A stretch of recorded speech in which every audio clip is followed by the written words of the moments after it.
Alhamdulillah wa syukurillah la hawla wala quwata illa billah. Para kiai, ibu nyai semua, sebelum kita lanjutkan sesi, mohon dengan sangat untuk berkenan merapatkan barisan ke depan. Saya tidak akan pakai alasan karena kalau senggang banyak setan di sampingnya. Saya pakai alasan BNU karena kalau senggang ke depan biasanya sumber ilmunya di depan. Jadi mari kita merapatkan barisan ke depan karena itu lebih sesuai dengan Ahlus Sunnah wal Jamaah. Sumber ilmu, sumber guru akan ada di depan. Jadi ambillah posisi Anda di tempat yang paling besar akan mendapatkan limpahan berkah dari para narasumber. Baik, sebelum lebih lanjut karena ini waktunya para ustadz dan para kiai, semua para pembicara, saya akan langsung mengundang beliau-beliau yang akan menjadi guru kita spesial pada siang hari ini. Tentu di luar forum ini juga menjadi guru kita. Kami mengundang pertama Pak Kiai Haji As'ad untuk maju ke depan. Kemudian Kang Muksid Ghazali, saya tidak sebut Pak Kiai walaupun beliau sudah Kiai karena masih muda banget. Minimal dari tampilannya, kalau soal aslinya ya itu soal di data. Dan dari Kapolri silakan untuk maju ke depan. Tepuk tangan yang meriah untuk beliau-beliau semua.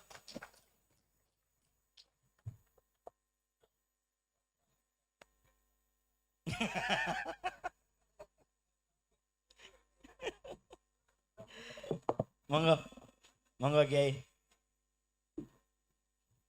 Monggo, monggo. Berkenan pundi ini, monggo. Monggo. Siap.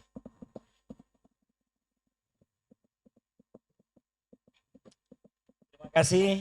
Tepuk tangan sekali lagi untuk kehadiran daripada para guru kita, para ustadz, para masyayikh dan ibu nyai yang dihormati Allah Subhanahu wa taala.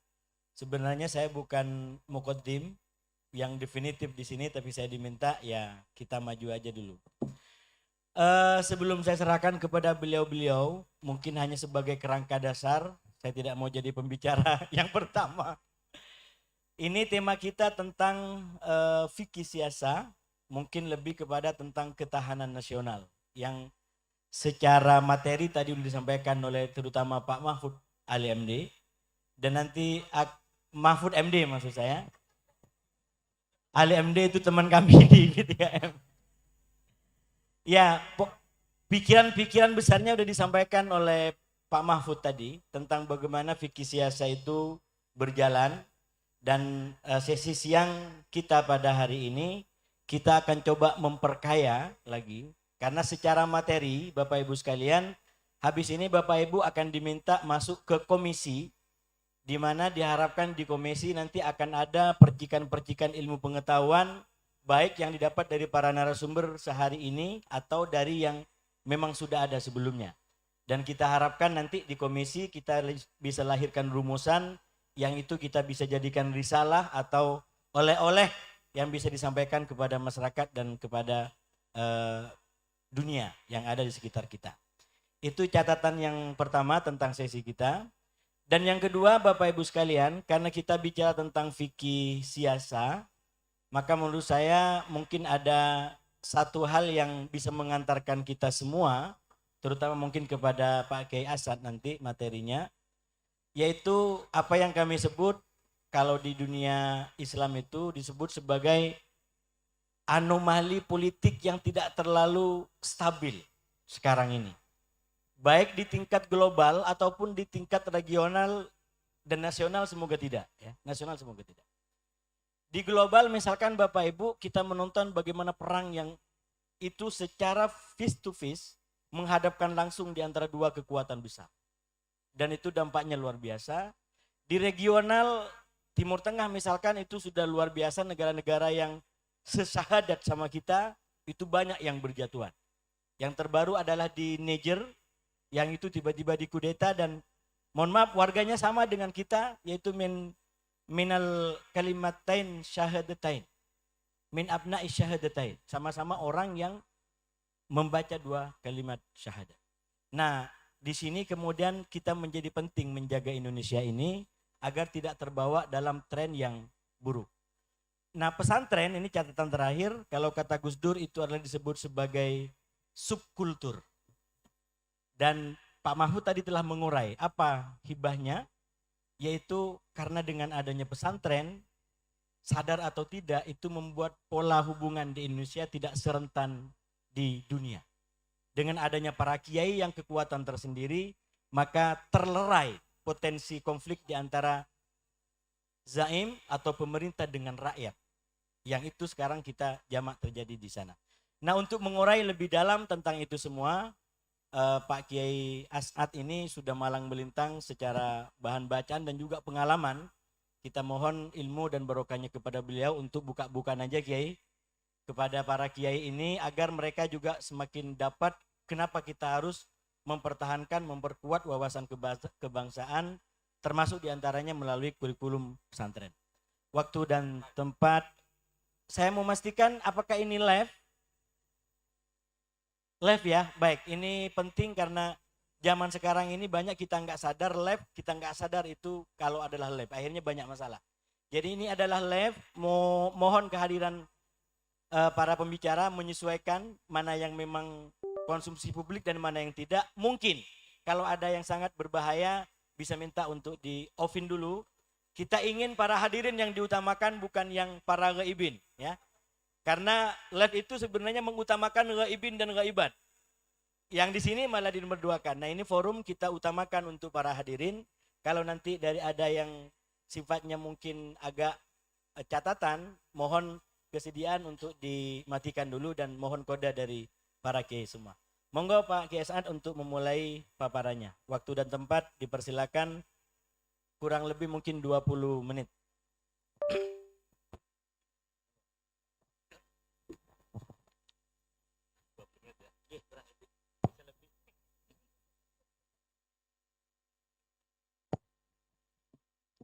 Assalamualaikum warahmatullahi wabarakatuh. Bismillah, alhamdulillah, wassalatu wassalamu ala rasulillah, wa ala alihi washabihi wa mawala amma ba'du. Yang saya hormati para kiai, sebenarnya Kabil Bait, sakit ya, sakit. Dan sebelah saya yang dari kepolisian Pak Yudiantara, saudara saya yang baru, adik saya aja ya. Kemudian para kiai ada Pak Masdar, Pak Kiai Manan, dan dari Buntet tadi, masih ada, tidak tahu.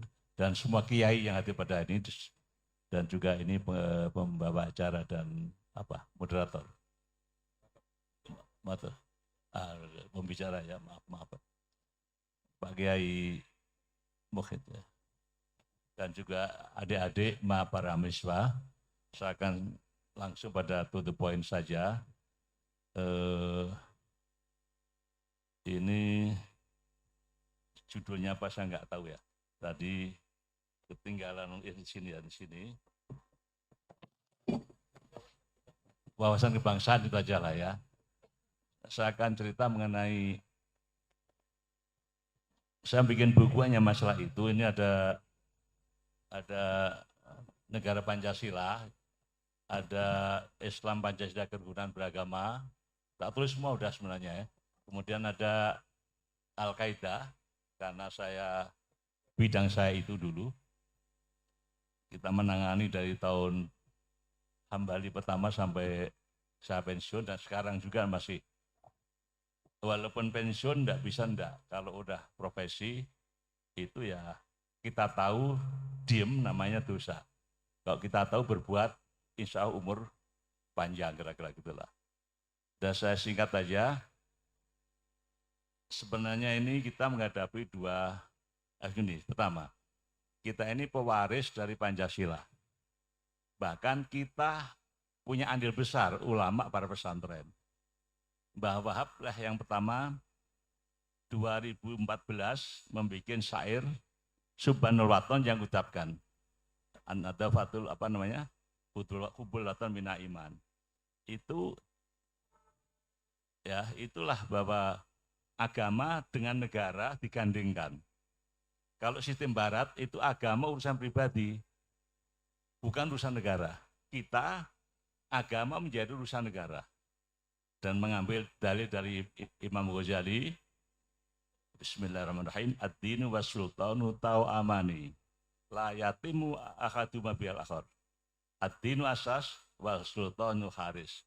Agama dan negara seperti saudara kembar yang tidak bisa disayat satu sama lain. Agama sebagai nilai asas, negara sebagai penjaga atau pelindung. Jadi penulis Amerika Alfred Stephen mengatakan twin toleransi kembar. Agama menoleransi negara, negara menoleransi agama. Itu di Eropa tidak ada. Di Eropa ada. Kemudian pendapat saya, insya Allah kita menjadi sistem dunia. Sistem dunia akan kayak seperti ini, Itu solusinya, ya kan? Nah, kenapa? Nah, ini yang saya ingin katakan. Di Eropa, agama itu urusan pribadi. Gereja membayar pajak, ya kan? Dan kemudian kalau kita kan enggak, gereja dibantu, masjid dibantu oleh negara, dilindungi. Nah, ini yang keriban kita. Dan di peran NU, kenapa tadi Kubal Watan Minal Iman itu ya tahun 14 sudah kita nyanyikan. Waktu saya jadi di NU, tak jadikan sebagai simbol perjuangan baru, himne, memars untuk membangkitkan semangat, dan alhamdulillah berhasil ya. Itu lagu udah mati, tapi hidup kembali. Alhamdulillah bisa menjadi mengelurakan, membangunkan NU kembali. Itu yang pertama. Yang kedua, disitulah Mbah Wahab tahun 1917 atau 18 membuat kursus kebangsaan. Namanya Nahdlatul Wathon. Nahdlatul 7 angkatan, 1 angkatan 60 kiai.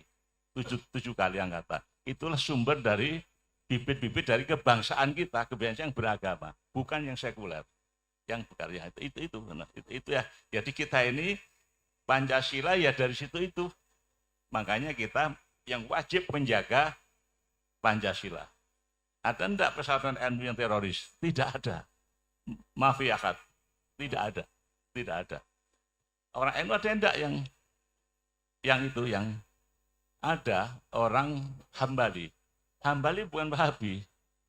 Belajarnya di Al-Iyanah Cianjur. Pesantrennya itu bukan pesantren ya. Aliyah. Aliyah misalnya dari ulama dari Surabaya Bogor ya. Mama Abdullah bin No itu orang kayak Gus Dur. Tetapi yang diajari ya sunnah itu. Tetapi karena dia ikut DI menjadi teroris. Itu ceritanya gitu. Tadi dia jangan. Jadi orang NU pun, kalau antum orang NU ya di tempatnya itu aja, jangan kemana-mana, nanti terpengaruh. Kembali ke Kuala Lumpur, ketemu berbahasa, udah sungkar, jadilah dia Jamaah Islamiyah. Itulah menjadi bukan NU-nya ya, tapi dia pribadi dia, tapi dasarnya NU yang belum kuat itu loh. Makanya perkuatlah nilai keilmuan kita semua supaya kita nggak terpengaruh yang hal itu.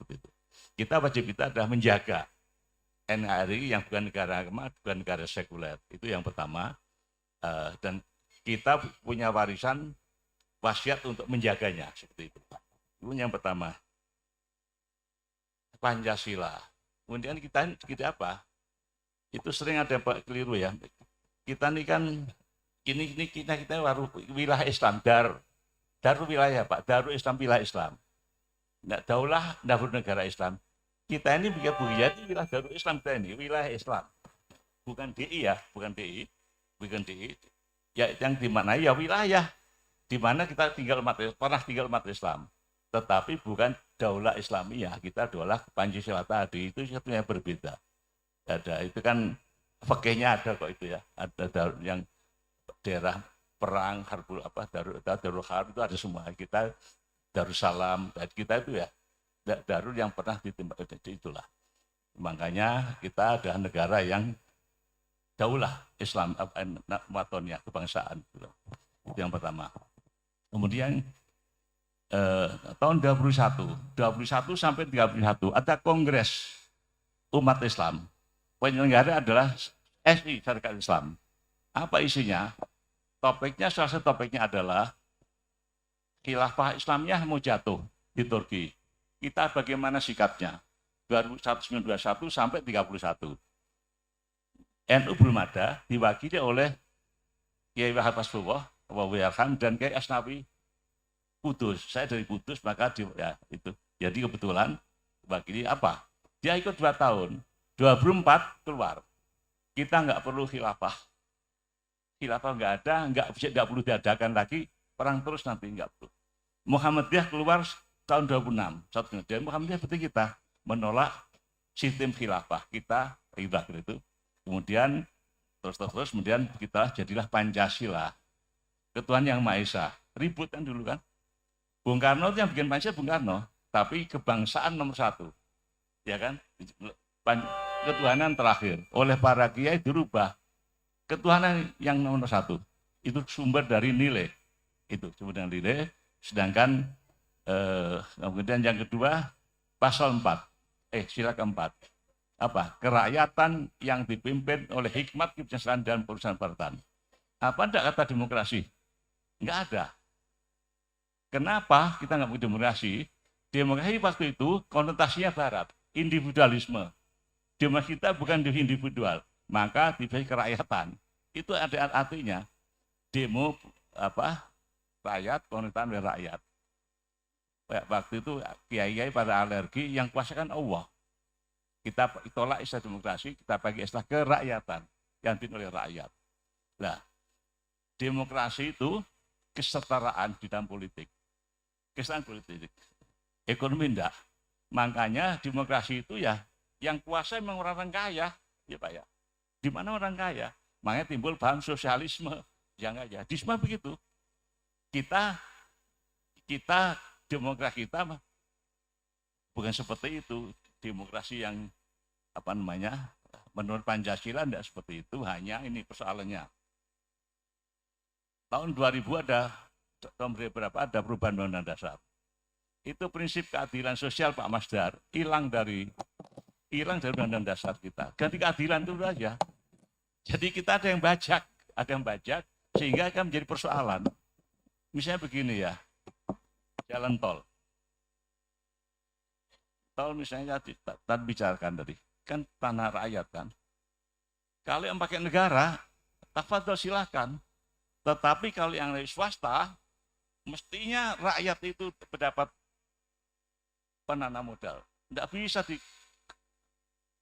itu mesti dia harus diperjuangkan itu. Keadilan sosial, bukan keadilan orang per orang. Ini yang ke depan. Ini bukan ngajarin berontak ya. Ini kita punya sikap supaya negara benar. Siapapun jalan benar.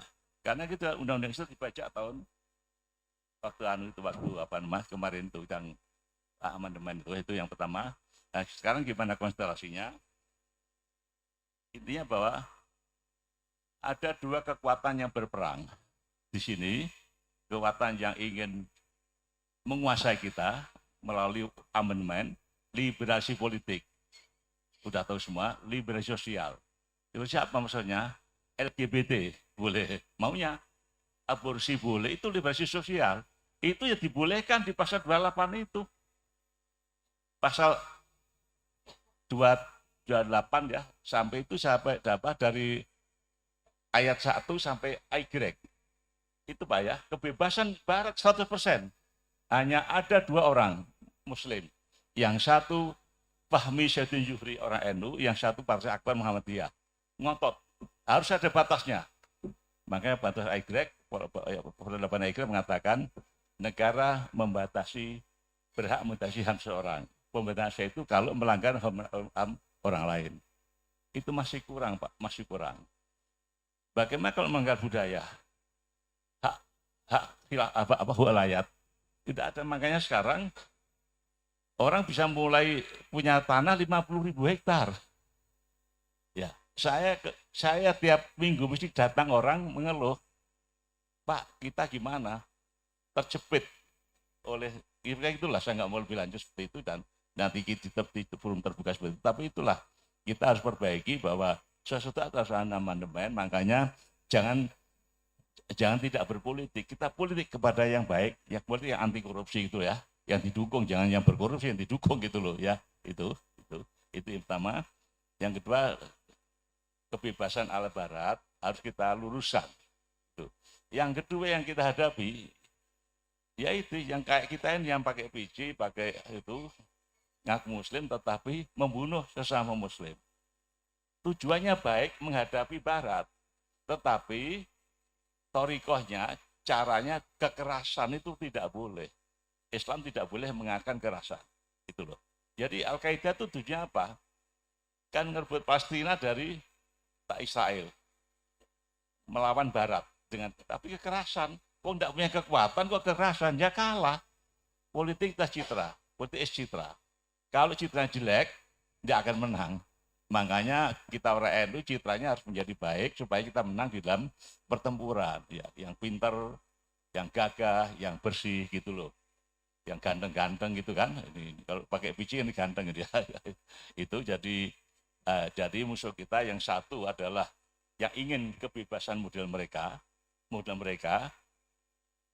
tidak model yang berbudaya. Yang kedua yang ingin melawan orang lain termasuk kita ini jangan teman Amerika dengan Barat karena nggak ikut itu ya dianggapnya itu ya kita yang wajib dibunuh. Jadi suatu saat saya datang sama Yahya ini diundang ke Syekh Gabani ke Istanbul bicara soal perdamaian di Afghanistan 2012. Yahya Stakuf, Yahya yang sekarang di BBM tidak salah ya. Itu terus sampai di sana ada seorang dari Mesir, Syekhul Islam, ahli fikih ya, Thahir Muhammad Al-Jufri, Thahir Al-Qudri mengatakan membahas mengenai bom bunuh diri. Bom ini kan dilakukan oleh anti Taliban kan. Bom bunuh hukumnya haram. Ya, bom itu hukum haram. Terus sebelah saya nanya orang Taliban, "Kif ra'yuk ya akhi? Apa pendapatmu ya, saudaraku?" Saya bilang, ya bisa haram, bisa wajib, saya bilang gitu. Ya, terus disampaikan, ini pendapatnya kok aneh, bisa wajib, bisa nanti kita bicara dia habis makan, pas jam makan, saya bicara dengan 10 orang Taliban sama Yahya. Disitulah saya jelaskan, bom bunuh diri, istisadah. Dulu kan waktu perang Surabaya, Solikan kan bunuh diri kan, bawa granat, Jenderal Malabid dilempar granat, dia mati, sana mati, bom bunuh diri kan. Tetapi ada syaratnya, penjajah yang datang ke sini yang dibunuh, ya dalilnya kan faktul muslimina kafatan, kamu ikolikum kafatan, bunuhlah penjajah negeri kamu yang itu. Nah kalau kamu Talibannya kamu bunuh tentara penjajah boleh, tapi kalau orang-orang Taliban ya nggak boleh dong. Makanya ilatnya apa jadi? Kemudian dia dibilang, oh ternyata orang Indonesia lebih bijaksana dari kita katanya. Makanya itu jangan membunuh bangsa sendiri. Kalau Amerika silakan kamu.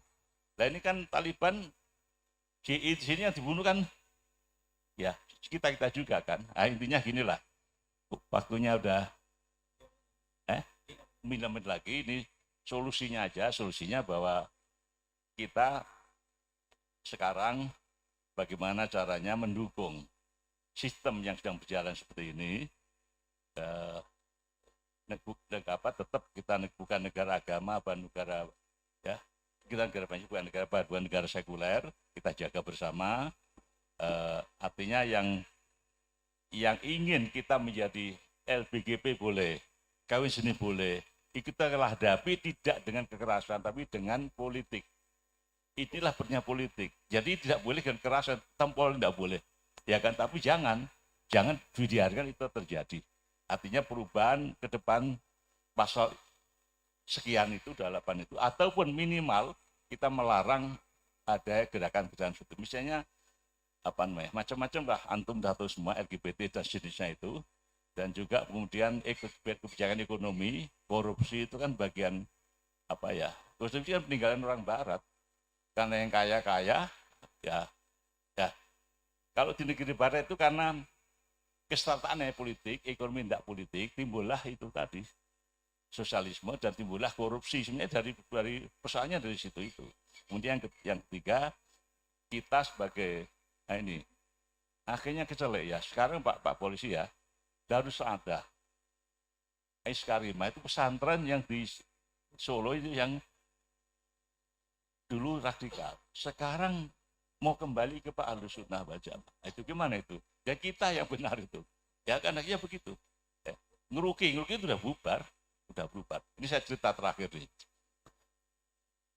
Pada 17 Oktober 2017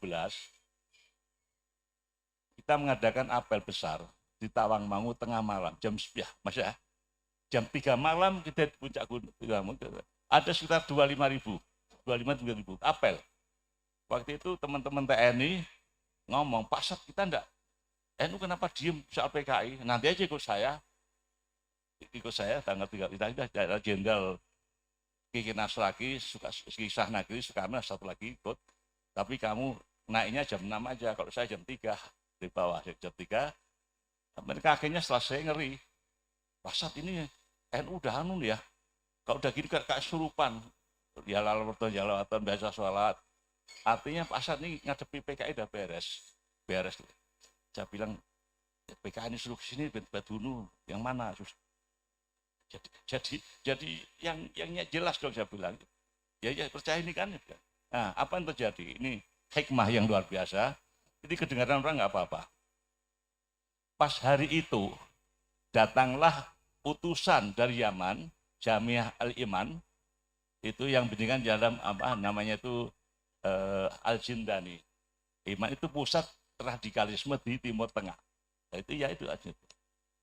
Datang ke sini wakil rektornya mau memindah ke sini, begitu dengar ada begituan enggak jadi. Ini Pak ya enggak jadi. Itu 17 Oktober 2000. Ini kekuatan dari Nahdlatul Ulama.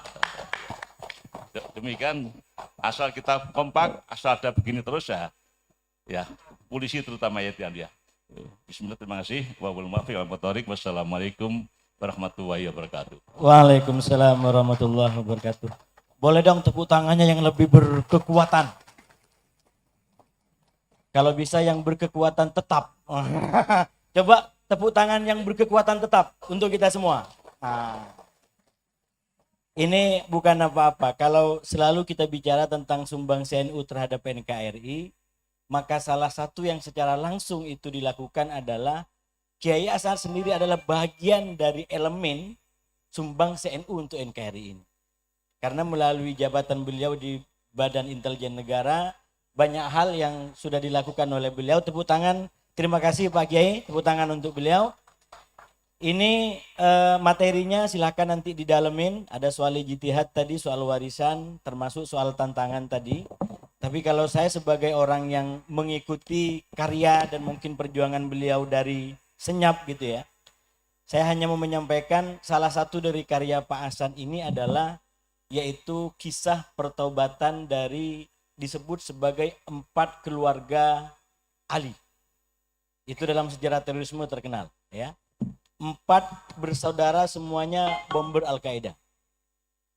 Nah, mereka salah satunya adalah Ali Imron dan Ali Fauzi alias Salman.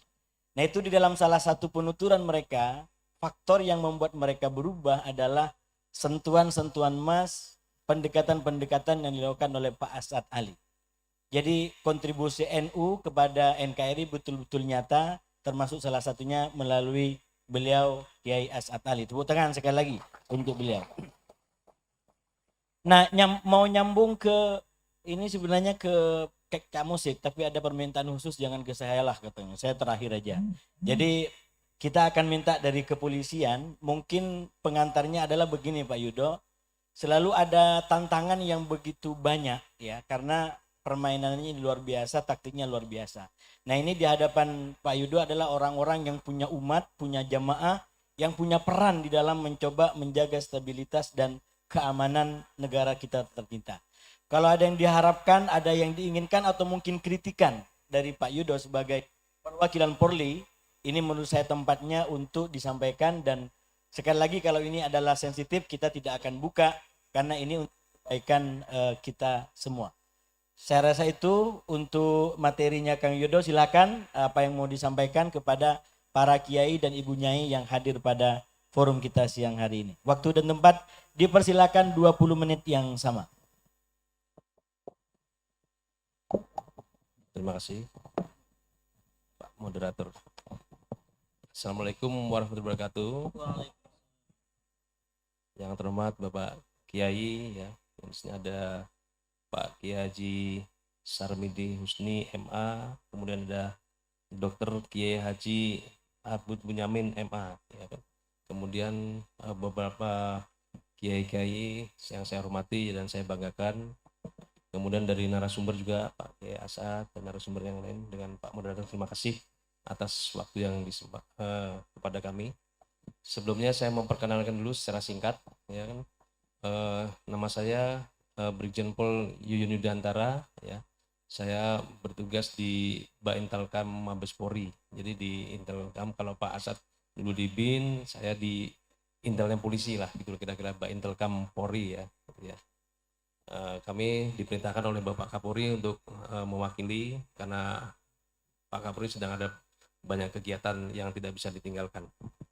Kemudian saya baca undangannya, ya, jadi kami mendapat tugas untuk memberikan menjadi narasumber lah ya, yaitu singkatnya lah temanya menghadirkan situasi Kamtibmas yang kondusif di era disrupsi teknologi. Wah, disrupsi teknologi ini kan sekarang udah lagi rame Pak ya, masalah hoax dan sebagainya. Tapi sebelumnya kita feedback dulu ke belakang lah ya.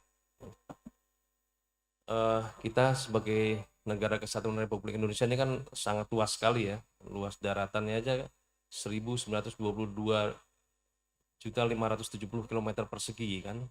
Luas perairan kita 3.257.483 km persegi, sangat luas. Kemudian ada 17.504 pulau, kemudian jumlah penduduk menurut statistik yang terakhir 277 juta lah ya sekitar. Suku bangsanya kita 1.300-an, bahasanya ada 700-an. Ya, kita mayoritas Islam ya, agama Islam, ada Protestan, Katolik, Hindu, Buddha, Konghucu dan yang agama yang lain yang diatur oleh negara ya. Kemudian kemajuan Indonesia ini salah satu negara yang tingkat kemajuan yang tertinggi di dunia. Ada banyak bahasa, etnis, suku, bangsa, agama, dan termasuk pulau-pulaunya. Nah, jadi kita mungkin ini saya secara umum dulu ya. Kalau kita lihat di Jerman, Inggris, Prancis, Yunani, jadi satu negara, satu bangsa karena bahasanya sama ya, kebanyakan secara umum sama mereka ya. Australia, India, Sri Lanka karena daratannya sama gitu kan, satu daratan. Jepang, Korea, Cina rasnya sama gitu kan ya. Pakistan itu kan agamanya ada, atau Israel kan ada yang Yahudi gitu ya. Kemudian di Timur Tengah ada berbahasa Arab, dalam proses panjang terpecah menjadi 22 negara seperti Arab Saudi, Kuwait, Oman, Qatar, Bahrain, Libya, Aljazair dan Tunisia dan sebagainya kan ada beberapa sama bahasa tapi dia pecah-pecah gitu kan ya. Karena kesamaan bahasa tapi beberapa negara. Kemudian saya mengutip juga dari berdirinya negara Indonesia dari Bung Karno ya, saya mengutip nih ya. Saudara-saudara yang bernama kaum kebangsawanan yang di sini maupun saudara-saudara yang dinamakan kaum Islam, semuanya telah mufakat bahwa bukan negara yang demikian itulah yang kita tujuan, yang kita punya tujuan. Kita hendak mendirikan suatu negara semua buat semua, bukan satu orang, bukan buat satu golongan, baik golongan bangsawan maupun golongan orang kaya, tapi semua buat semua. Nah, ini dari Bung Karno. Bhinneka Tunggal Ika atau keberagaman dalam satu ikatan. Nah, saya mengutip dari Bung Karno ya, Presiden RI kita yang pertama. Kemudian kita ketahui bahwa rongrongan setelah kita berdiri negara itu banyak sekali ya. Ya mulai dari agresi militer Belanda ya yang 1947, kemudian lanjutkan ada 1948, ada PKI Madiun ya, di Madiun pemberontakan. Kemudian ada agresi militer Belanda lagi 1948. Kemudian ada DITI Kartosuwiryo tahun 1949, Agustus 49. Kemudian ada lagi Kahar Mujakar, DIT Kahar Mujakar ya, di tahun 1950-an. Kemudian ada PRRI, Pemerintah Republik Indonesia ya, Pemerintah Revolusioner Republik Indonesia kan ya. Ada lagi G30 PKI ya, 1965 ya, sebentar lagi ini kan biasa 30 September itu kan biasa lagi rame nih kan, 30 SPKI ini kan. Kemudian ada Gerakan Aceh Merdeka, sampai terakhir kita ada RMS juga di Republik Maluku Selatan ya. Kemudian ada yang terakhir ini beberapa tahun terakhir yang ingin mendirikan perkembangnya paham khilafah. Nah ini kan padahal tadi mungkin sudah disinggung sedikit oleh Pak Kiai Asa tadi. Nah, ini paham khilafah nih yang sudah mulai berkembang. Terus bagaimana tantangan perkembangan teknologi digital sekarang? Kalau kita lihat semuanya pasti kebanyakan ya. Ada HP, mulai dari anak-anak kita, ya masyarakat. Nah, ini. Riset peningkatan penggunaan smartphone di Indonesia saat ini ya, seperti saya menurut statistik Indonesia Digital Report tahun 2023, jumlah pengguna smartphone di Indonesia sebesar 353,8 juta. Padahal penduduk Indonesia tadi 277, berarti mungkin ada yang satu orang punya dua lah gitu. Ada yang bahkan ada yang punya tiga mungkin ya. Ya, itu kita ketahui kan ya. Pengguna internet sebesar 212,9 juta.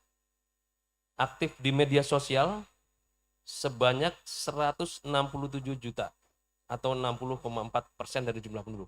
Ini sangat luar biasa. Makanya kita menjadi pasar dari orang luar negeri. Jadi coba mereknya ada nggak merek Indonesia itu kan? Jadi kita menjadi pasar.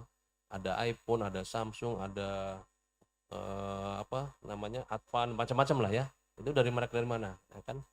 Yang merek Indonesia berapa? Hanya mungkin Polytron aja, tapi itu pun nggak terlalu besar ya Polytron yang buatan Indonesia. Jadi semuanya merek. Ya kita menjadi pasar, ya kan? Yang terbesar mungkin tertinggi sekarang Samsung sama Xiaomi mungkin ya, gitu kan ya. Kemudian fenomena di medsos menjadi sarana melontarkan penghinaan, fitnah, hoax, fake news oleh oknum-oknum yang ingin memecah belah keturunan bangsa Indonesia. Nah ini kita sudah rasakan ya beberapa tahun kemana, apalagi pemilu 2019 itu sangat-sangat memecah belah gitu kan. Kemudian era rapid information dissemination, penyebaran informasi yang sangat cepat.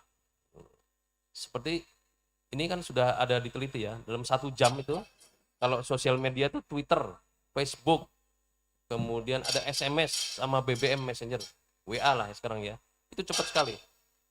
Kemudian yang beritanya dalam 3 jam, misalnya meledak di Turki, Istanbul misalnya meledak gitu kan.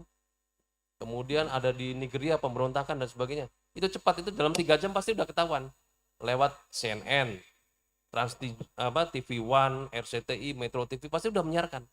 Itu dalam waktu 3 jam lah. Nah, tadi kalau yang dalam 1 jam tuh Twitter, Facebook, jadi saya bicara di sini mungkin bahwa mungkin ini sambil langsung dibaca di WA, di Facebook sudah ada mungkin ya. Nah, cepat sekali. Kemudian dalam waktu 6 jam tuh seperti YouTube, Facebook, kemudian Twitter, ada juga kan Google, ada Yahoo. Nah, ini kan.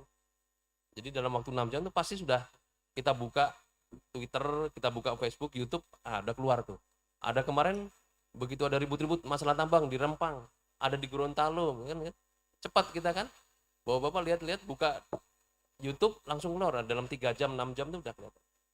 Kalau dalam 12 jam tuh ada Friendster, Blogger, ada Flick, ya, ada WordPress, ada analisis blog. Nah, ini dalam waktu ya 12 jam lah. Semakin panjang, 24 jam tuh ada Kompas, mungkin ada Bisnis Indonesia, koran-koran itu kan dalam 12 jam kan sudah terbit kan pagi-pagi. Nah, itu sudah keluar, atau di news itu ya, Bali News, ada Jawa Post dan sebagainya. Nah, itu.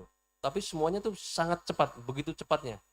Tidak seperti kita zaman dulu kita masih SD itu kan, masih SD kita apa yang terjadi di sana kita nggak tahu. Nanti lihat berita TVRI kan, nanti malam jam 9 malam kan, TVRI berita nasional itu kan, TVRI itu sama semua kan. Yang lain-lain kita tidak tahu. Sekarang cepat, sangat cepat. Kemudian kita antisipasi juga jerat hukumnya ya. Ada untuk penyebar hoax tuh dulu ada Undang-Undang 11 tahun 2008 ya, Undang-Undang eh, Informasi dan Transaksi Elektronik, kemudian dirubah ya menjadi Undang-Undang Nomor 19 tahun 2016 ya kan.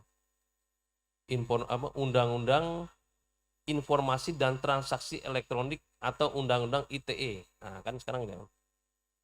Pertumbuhan penggunaan smartphone dan media sosial yang tidak diimbangi literasi digital menyebabkan berita alias hoax merajalela. Nah, jadi kita harus literasi, jadi harus kita mengetahui, kita harus membaca dan sebagainya. Jadi jangan kita terima ada berita terus kita sebar lagi, padahal belum tentu benar. Jadi kita harus ya literasi nih. Saya yakin lah kalau dari NU saya bisa menjaga diri lah semuanya ya. Mudah-mudahan ke depan tambah kita kuat lagi.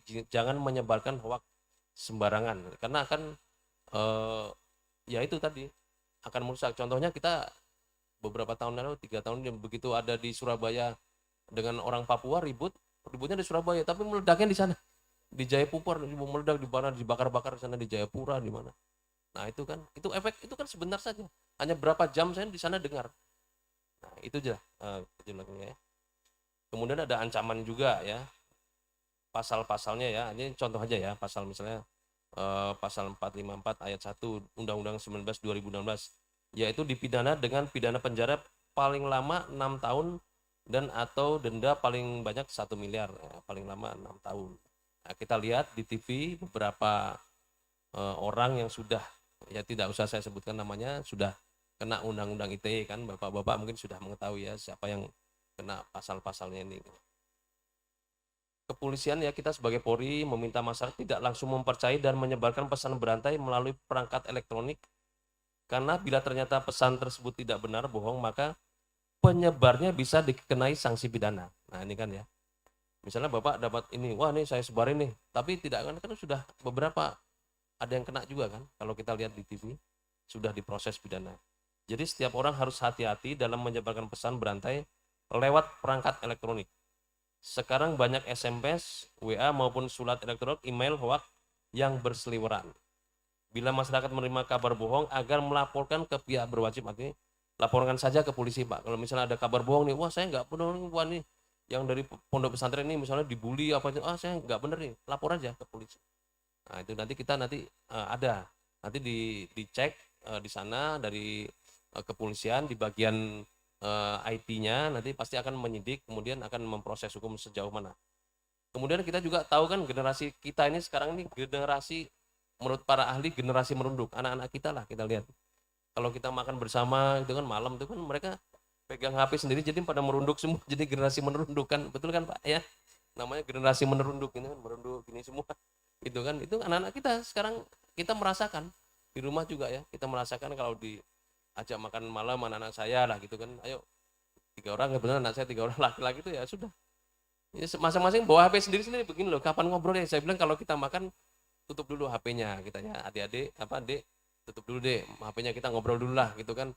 Kapan kita ini kan banyak kegiatan di kantor jarang ketemu anak-anak kita, kalau pas ketemu ya HP-nya itu nah apalagi kalau di kelas ya misalnya di pesantren kan mungkin tidak boleh ya, kalau di pesantren tidak boleh Pak ya bawa HP gitu dan sebagainya ya. Mudah-mudahan gitu ya ke depan kita terkenal sekarang ini emang generasi merunduk gitu kan istilahnya, jadi nunduk terus baca-baca.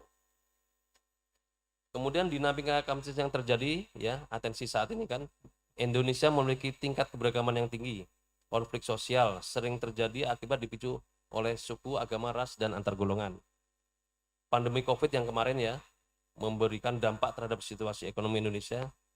Kesenjangan ekonomi meningkat, kemudian Indonesia didominasi masih ekonomi kelas bawahnya banyak, masyarakat kita masih menengah ke bawah lah ya.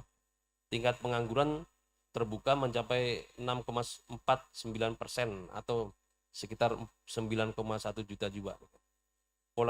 Polarisasi masyarakat menjelang konsentrasi politik pemilu dan pemilihan pilkada serentak 2024. Nah kita sebentar lagi akan pilpres ya, nanti kita tunggu presiden dan wapresnya siapa, kemudian nanti ke depan 2024 juga pilpres 14 Februari pemilihan presiden dan wapres, kemudian pilkada ya di 2024 juga. Rentan diprovokasi dan diadu domba sehingga terjadi konflik horizontal. Nah, ya. Jadi banyak konflik-konflik karena ya hoax itu. polarisasi menjadi tantangan yang selalu kita hadapi karena latar belakang kemajemukan bangsa. Kita pasti ada polarisasi karena memang majemuk sekali kan. Hingga saat ini kita masih rasakan kan yang efek 2019 itu kan terbelah bagi dua Indonesia nih, kalau nggak 01 02 gitu kan, kira-kira gitu kan. Mudah-mudahan ke depan jangan seperti itu lagi lah. Kita harus tetap rukun lah ya gitu ya. Masyarakat dikondisikan untuk mengabaikan verifikasi kebenaran. Kredibilitas berita, pesan, dan opini sering sudah tidak dipertanyakan lagi. Kebohongan menyelinap masuk dengan mudah melalui kebingungan orang yang membedakan antara berita, opini. Dan ini kita kadang-kadang bingung juga nih. Ini berita atau opini atau fakta, atau analisa apa dari masyarakat kan tiap malam kita bisa dengar. Di televisi media tuh bisa kita dengar. Bagaimana para ahli-ahli kan saling ya berbeda pandangan, ini yang benar yang mana nih gitu kan. Akibatnya masyarakat terpolarisasi oleh ideologi, ketegangan, dan konflik semakin ya. Hal ini tidak boleh terjadi lagi, khususnya ya, dalam tahun politik 2023-2024 ya, kita hindari masuknya proxy war. Proxy war itu sama anak bangsa diadu domba lah ya itu ya. Nah, ini kita harus merawat kebinekaan, ini 5 menit lagi. Kemudian saya langsung aja di salah satu strategi menyaring suatu informasi adalah dengan narasi positif yang terus-menerus disampaikan diharapkan mampu berpengaruh positif kepada penerima. Jadi kita harus kasih yang positif-positif aja. Literasi sudah kuat dan tumbuh karena pengetahuan yang terus tumbuh dan matang. Kepada semua ulama, ustadz, dan staf pengajar di lingkungan pondok pesantren, mari bersama-sama bersatu melakukan hal tersebut ya, literasi yang kuat dan tujuan hidup berbangsa dan bernegara. Nah, kemudian ini ada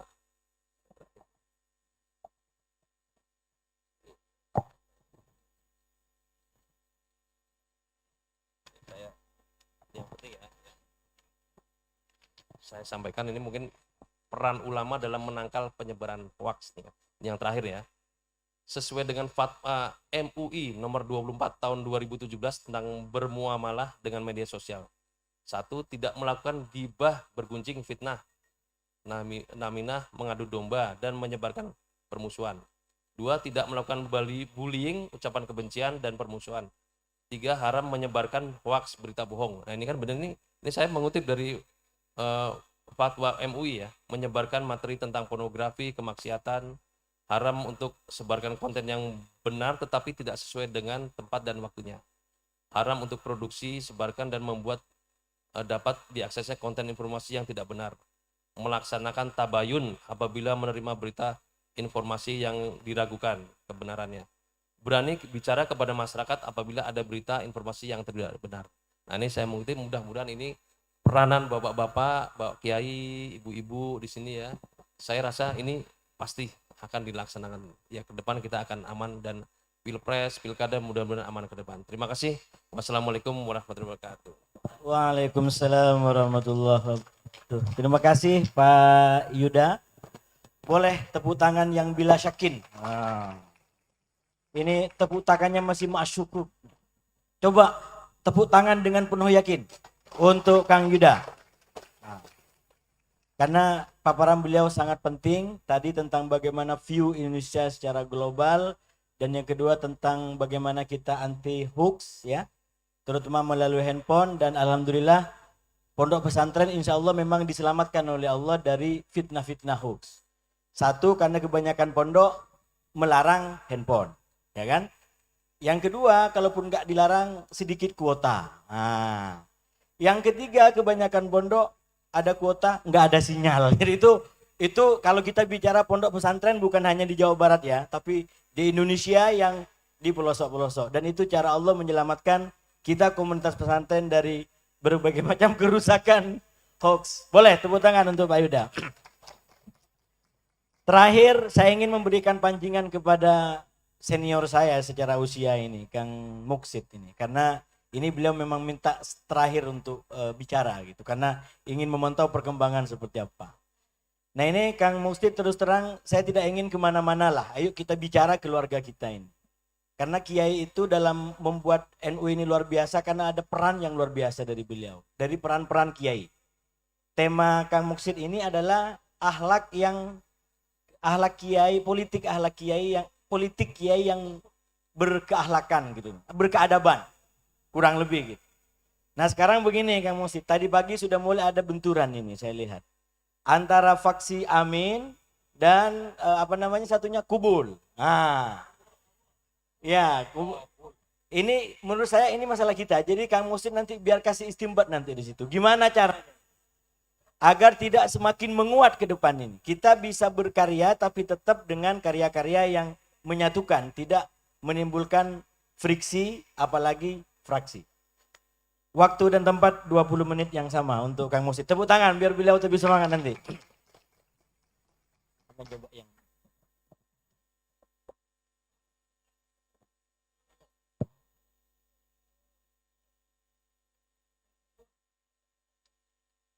artis tapi nggak nyala.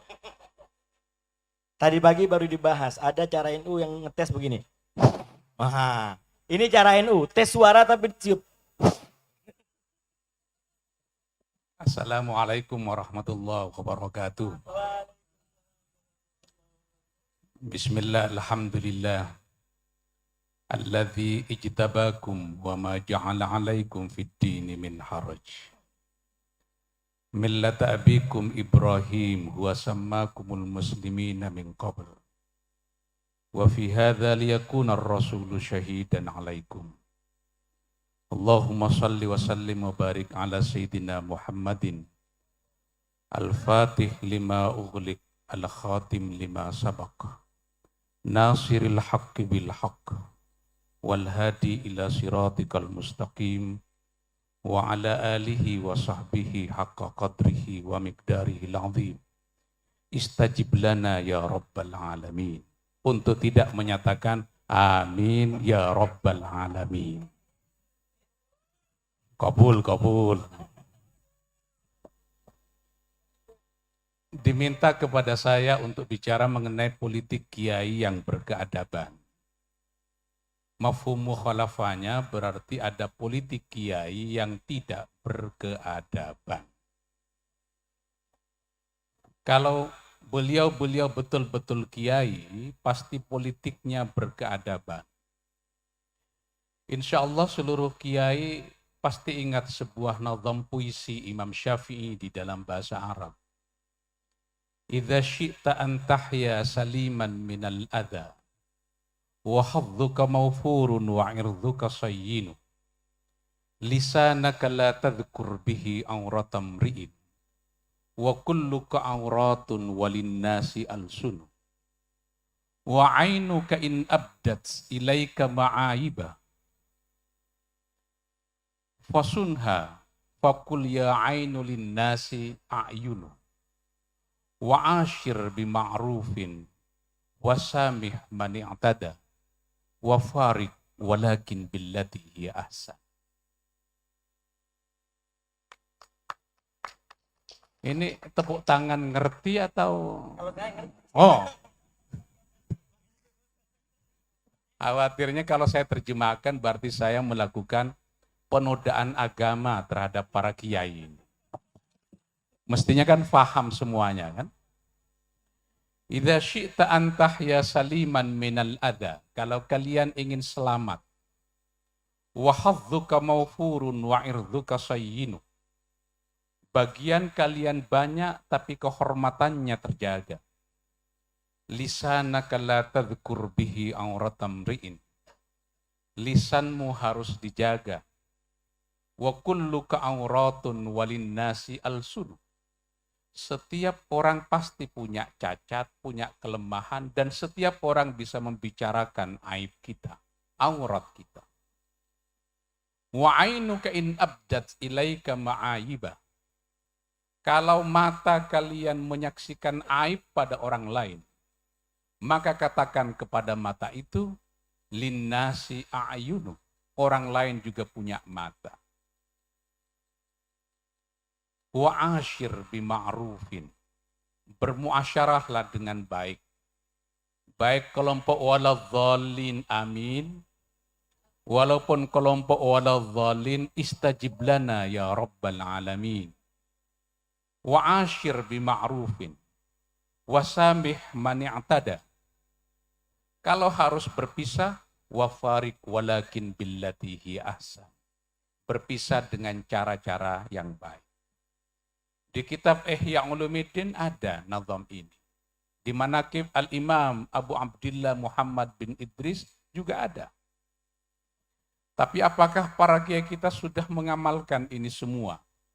Tergantung kepada komisinya masing-masing. Ini yang membedakan satu dengan yang lain. Bagaimana kalau pilihan kita berdasarkan hasil musyawarah, hasil istikharah? Kita tidak mungkin istikharah langsung karena jarak kita dengan Allah terlalu jauh. Maka bagaimana caranya? Bertanya kepada orang-orang yang dekat kepada Allah. Lalu orang-orang yang dekat kepada Allah itu orang yang meminum air dari sumur yang digalinya sendiri. Dari sayur yang ditanamnya sendiri. Dari nasi dengan benih padi yang ditanamnya sendiri. Lalu muncullah yang disebut dengan ilham. Habis ini kan kita akan istikharah semuanya. Siapa yang terbaik di antara 3 kontestan? Kalau jadi 3, siapa yang terbaik? Coba baca di dalam syarahnya Jam'ul Jawami' Al-Mahalli itu. Apa yang dimaksud dengan ilham? Iqa'u syai'in fis sadr. Sesuatu yang jatuh ke dalam hati, yathluju bihi al-qalb, yang menyebabkan hati kita ini menjadi tenang. Yahussu bihi Allahu Ta'ala ba'da asfiyaihi. Ilham ini diberikan kepada orang-orang yang memiliki kedudukan khusus di hadapan Allah, para kekasih. Yahussu bihi Allah Subhanahu wa Ta'ala ba'da asfiyaihi.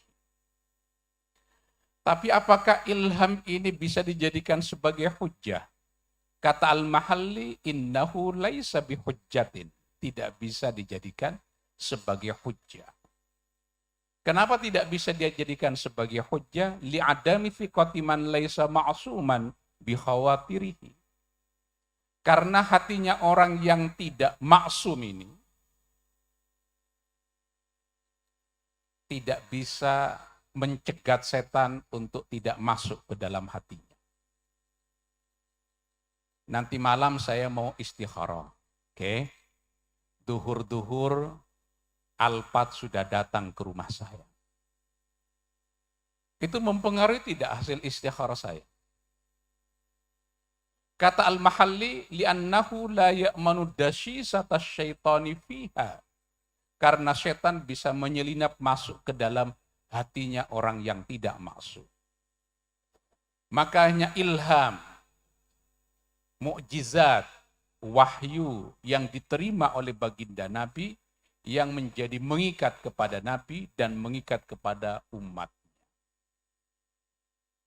Coba itu baca di dalam syarahnya Jam'ul Jawami Al-Mahalli tanpa tahun penerbit Thaha Putra Semara halaman 312 baris ke-12 dari atas, mas'alatun. Mas'alatun, kata kuncinya itu. Jadi ini acuan ini. Karena kadang sebagian kiai-kiai kecil ini, Kiai As'ad, itu dikirimi surat oleh kiai induknya untuk memilih 01 atau 02 dengan alasan istikharah. Ingat kan ketika kiai-kiai datang ke Allah Yarham, Kiai Haji Raden As'ad Samsul Arifin untuk menolak Gus Dur sebagai Ketua Umum PBNU pada Muktamar NU 84 di Situbondo. Kata para kiai, ada 40-an para kiai datang menyatakan, Kiai sama Kiai As'ad, tadi malam Nabi Khidir datang dan menolak Gus Dur menjadi Ketua Umum PBN. Kata Kiai As'ad, kapan? Tadi malam. Ini Nabi Khidir baru keluar tadi mendukung Gus Dur sebagai Ketua Umum PBNU. Jadi nasih mansuh itu biasa di dalam soal-soal politik ini. Jadi dibikin rileks saja. Tidak usah terlalu serius, milih siapapun, di situ ada warga NU yang bertengger di dalam. Menjadi rileks kan? Ini live ya. Nah, orang-orang yang live itu kan menyaksikan kita. Kita tidak menyaksikan mereka. Itu kata Quran namanya jin. Innahu yarakum huwa wa qabiluhu min haitsu la tarawnahu. Mereka menyaksikan kami berempat di depan, kami tidak menyaksikan mereka. Saya nggak mungkin menyebut mereka jin. Dahulu contohnya di dalam Quran hanya jin saja. Tapi sekarang kita menyontohkan yang lain bisa. Mereka menyaksikan kami bicara, tapi kami tidak bisa menyaksikan mereka. Mudah-mudahan suara ini sampai kepada mereka, bahwa politik itu harus dibikin lebih rileks. Kabul. Lebih nyantai. Seminggu yang lalu, saya memimpin rapat di Syuriah pengurus besar Nahdlatul Ulama, bicara mengenai kriteria pemimpin yang ideal. Ini bicara kriteria dulu. Lalu saya kutipkan sebuah prasyarat di dalam Al-Ahkam As-Sultaniyah yang ditulis oleh Al-Mawardi, bahwa ahlul imamah itu harus memiliki al-adalatul jami'ah ala syurutiha. Dengan redaksi yang lain, Al-Mawardi berkata, al-adalah ala syurutihal jami'ah. Jadi, al-adalatul jami'ah ala syurutiha, atau al-adalah ala syurutihal jami'ah. Harus adil. Adil pada saat sekarang ini apa? Apakah adil di bidang hukum? Cawapresnya akan tersedia kalau ingin menegakkan keadilan di bidang hukum. Wa idza hakamtum bainan nas an tahkumu bil adl. Jelas. Apakah keadilan di bidang ekonomi? Cawapresnya tersedia di situ. Di bidang ekonomi. Apakah keadilan di bidang sosial? Keadilan sosial bagi seluruh rakyat Indonesia? Itu juga sudah tersedia cawapresnya di situ. Justru syarat ini bisa terpenuhi pada cawapresnya. Tapi apakah terpenuhi pada capresnya? Disitulah besok atau habis ini kita melakukan sidang-sidang komisi, menentukan pada aspek takhrijul manat dan pada aspek tahqiqul manat. Ini kiai-kiai bisa diajak bicara yang begituan? Masih bisa? Masih ingat nggak ini? Jangan-jangan udah pada lupain. Bicara mengenai keadilan. Wah, ini penting sekali. Karena kata para khatib, i'dilu huwa aqrabu littaqwa. Keadilan lebih dekat kepada ketakwaan. Nah, soalnya realitas politik seperti yang disampaikan oleh Kiai As'ad tadi tidak seindah yang dibayangkan di dalam ketentuan normatifnya. Dinamika lapangannya, kata tim sukses kan begitu. Bahasa tim sukses itu dinamika lapangannya tidak seindah ketentuan landasan normatifnya. Maka di dalam Munas NU, karena saya Khatib Syuriah PBNU, baru kali ini sejak saya dilantik menjadi Khatib Syuriah tidak dipanggil Kiai. Tapi moderator memanggilnya Kang. Ini bisa su'ul adab kepada Syuriah ini.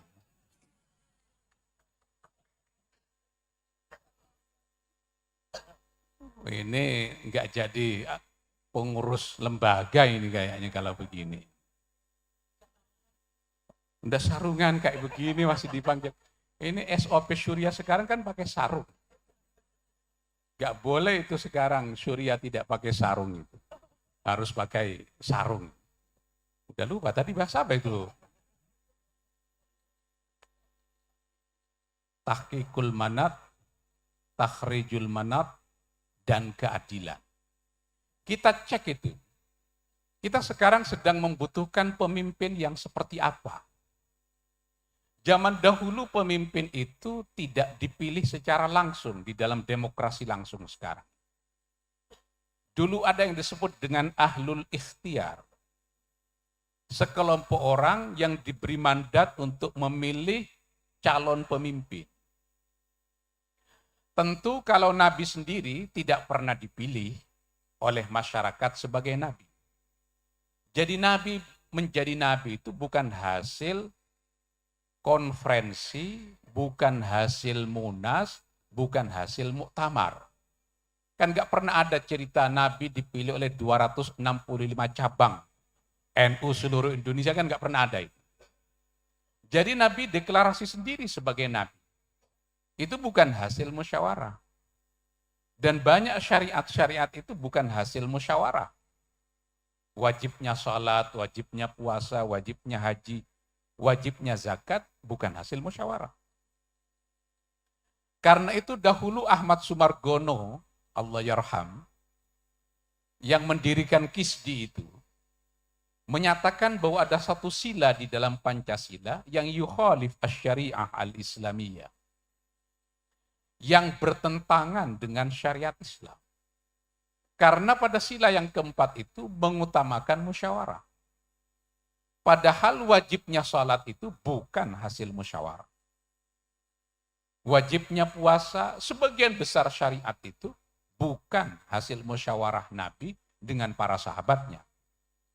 Nabi sendiri nggak bisa menawar harus berapa. Itu alasan sebagian orang yang menyatakan bahwa ada satu sila di dalam Pancasila, yukhalif asy-syariah al-islamiyah. Nah, Allah yarham Pak Sumargono lupa bahwa musyawarah itu untuk di bidang muamalah. Apakah mau menggunakan demokrasi langsung atau tidak langsung? Dicari di dalam Quran, dicari di dalam hadis, tidak ditemukan. Lalu tata cara pengangkatan kepala negara khalifah dari yang empat itu berbeda satu dengan yang lain. Sayyidina Abu Bakar beda, Sayyidina Umar, Sayyidina Uthman, Sayyidina Ali berbeda satu dengan yang lain. Tapi empat-empatnya ini, Abu Bakar, Umar, Uthman, Ali, iya dia kepala negara, iya dia kepala agama. Iya dia Rais Am PBNU, iya dia presiden. Berada di satu tangan.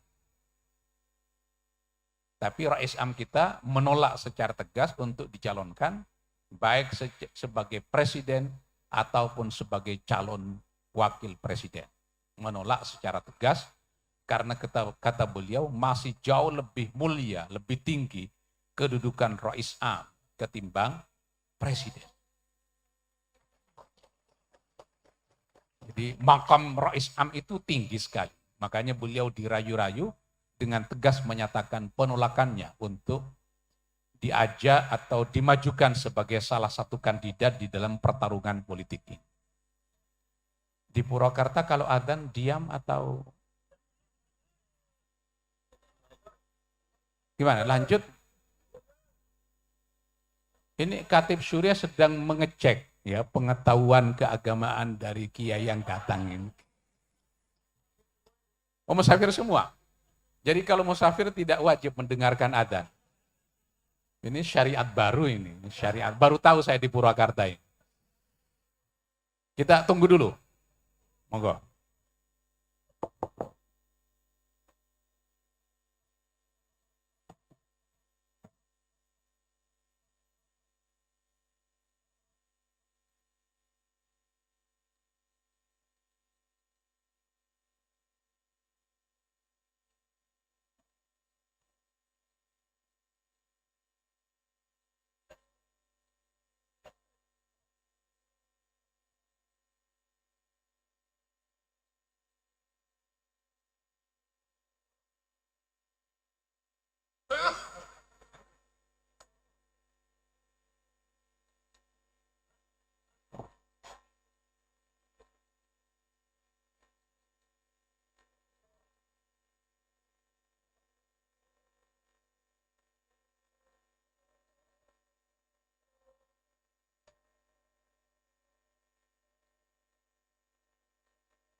Oke.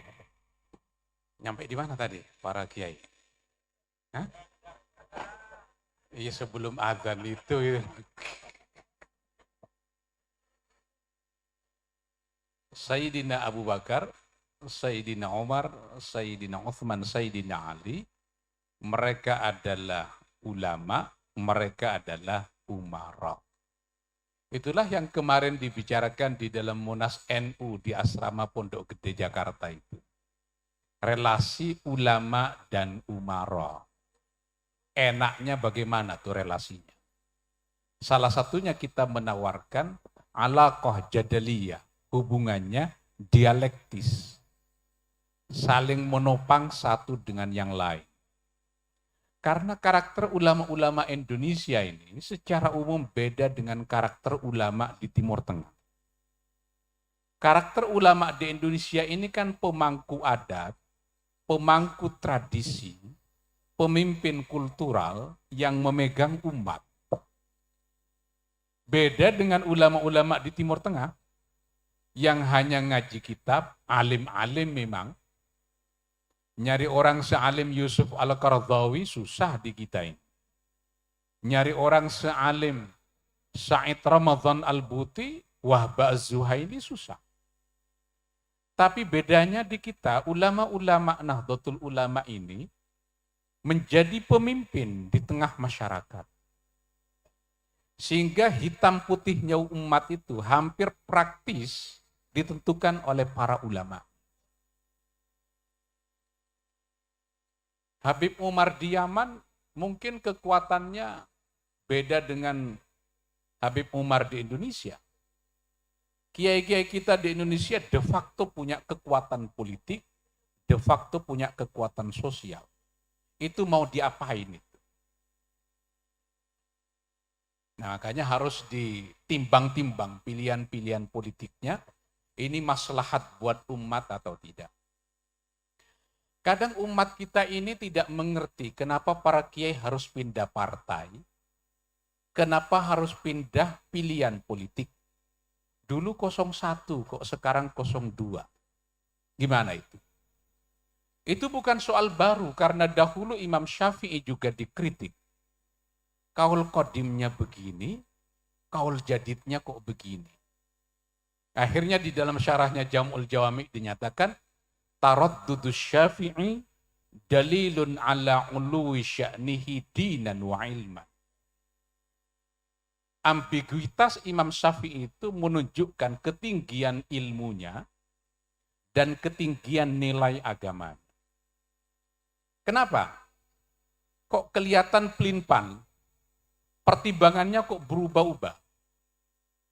Li'anna taraddud min ghairi tarjihin yansha'u an im'anin nazar ad-daqiq hatta la yakifa ala hala. Kalau pengetahuan orang mengenai realitas politik itu sempurna, pasti pilihannya tidak statis. Karena itu berpindah-pindah itu perkara biasa. Jangan kaget kalau guru-gurunya para kiai ini yang datang kan guru satelitnya kan. Kira-kira kan bulan yang datang ini bukan matahari. Nah, jangan kaget. Imam Syafi'i juga dikritik. Wah, ini gimana sih kok berubah-ubah? Menunjukkan ketinggian agamanya. Karena dia pasti akan dibuli kama'abahu bihi ba'duhum. Seperti halnya Imam Syafi'i dibuli karena persoalan taraddud yang seperti ini. Jadi husnudzon kepada guru-guru kita yang mungkin pilihan politiknya berbeda dengan kita, tetap penting diberikan kredit poin. Di Purwakarta mungkin yang maslahat pilihannya adalah ini. Baru kali ini Khatib Syuriah diingetin kayak begini. Biasanya kalau Syuriah udah bicara, kan tidak pernah ada yang berani ngingetin kayak begini. Allah karim ini. Syuriah itu jabatan paling tinggi. Kok berani diinterupsi 5 menit lagi ya ini?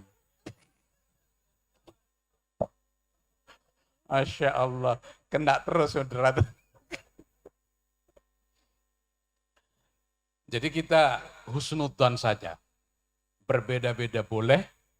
Kata Imam Syafi'i itu, wa'ashir bima'rufin, wasamih, wafarik, walakin billati hiya ahsan. Kalau sudah selesai pemilu nanti, da'il ayyam taf'alu ma tasha, watib nafsan idha hakamal qadha, wala tajza' lihadithatil layali, fama lihawadithid dunya baqa. Kan enak. Kalau kita mengerti agama kan, lebih nyantai. Khawatirnya para kiai ini sudah mengubah Quran. Dikira la tajassasu itu lanya tidak lagi lanahi. La tajassasu wa la yautab ba'dukum ba'da. Sehingga tajassus itu dibolehkan di dalam politik karena lanya sudah dianggap lanahi. Bahaya ini. Dikira la ziyada tidak punya efek, bahaya ini. Jadi la tajassasu la yautab ba'dukum ba'da tetap menjadi lanahi, itu wahyu dari Allah. Jangan diubah-ubah. Ini adalah tausiah dari Syuriah pengurus besar Nahdlatul Ulama.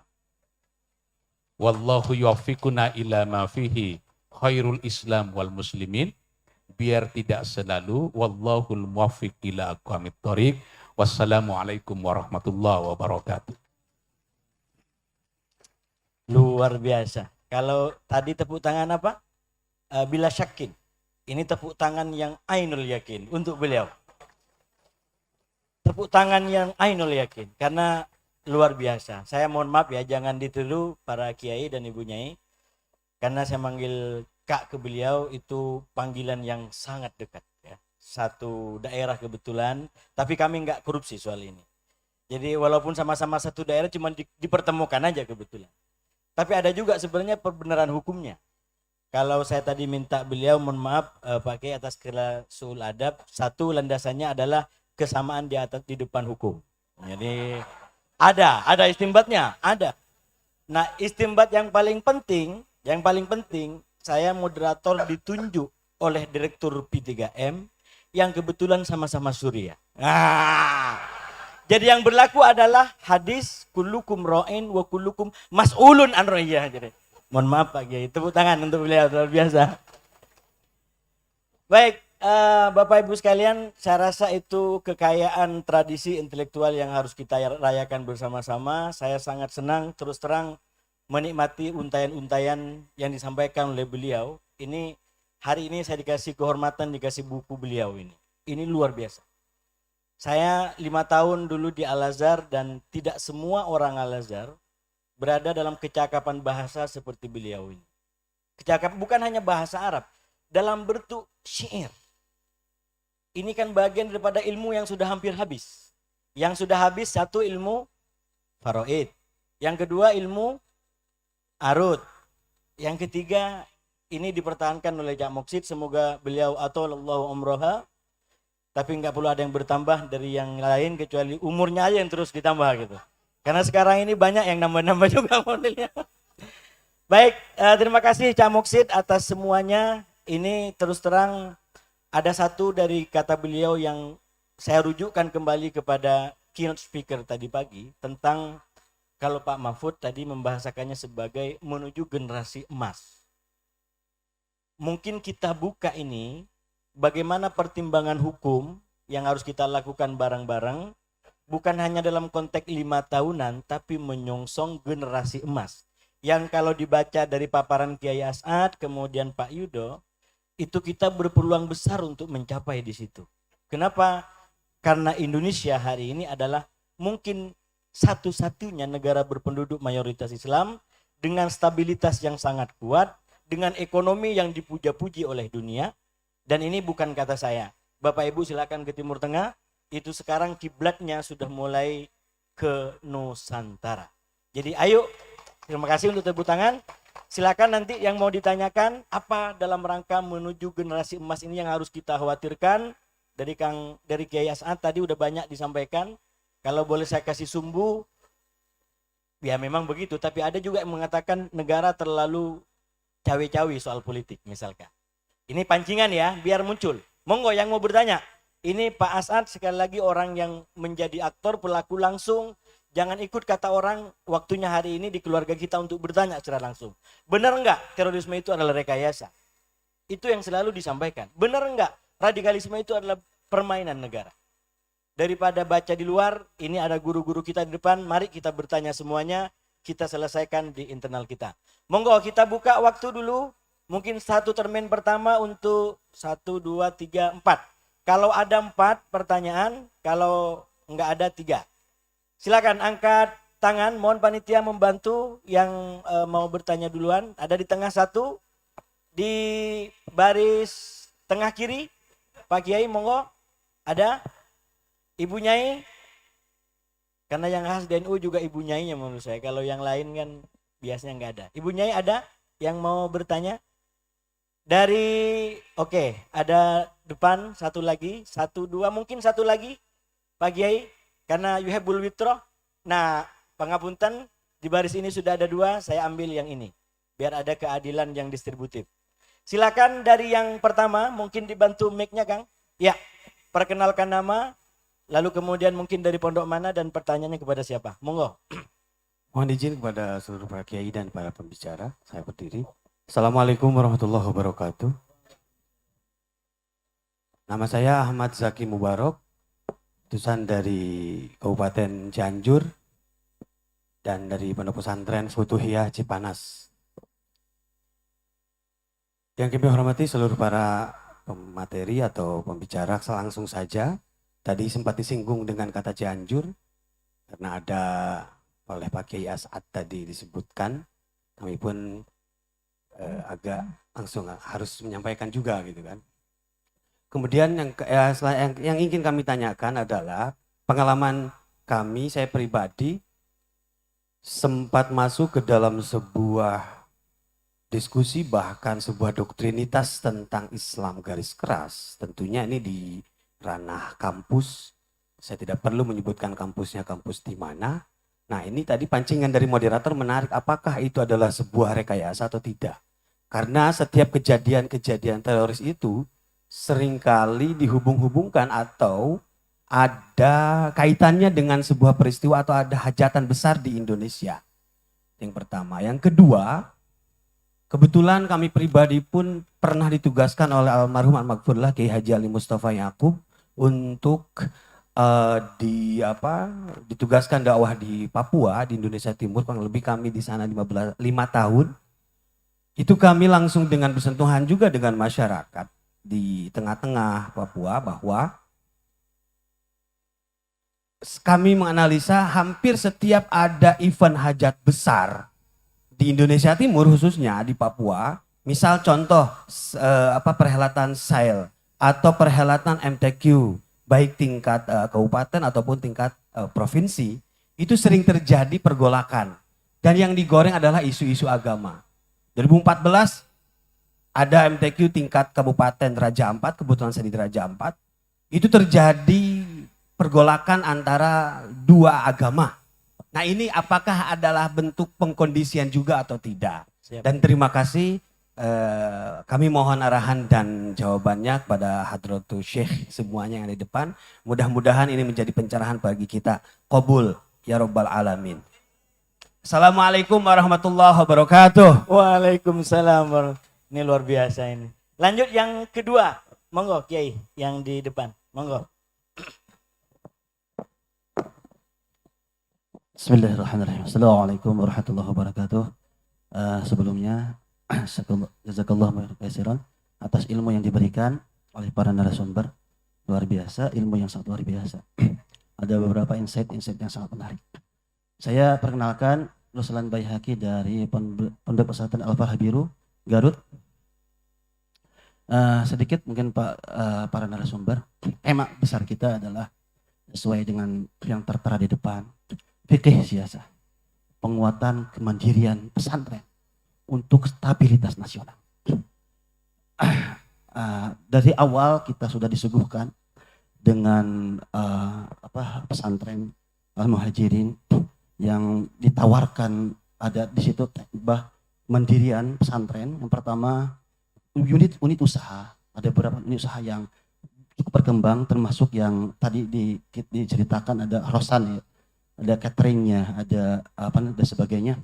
Namun ada beberapa hal yang saya tanyakan. Yang pertama, bagaimana caranya pesantren ini kita berperan, berkontribusi terhadap isu-isu besar global, regional maupun nasional.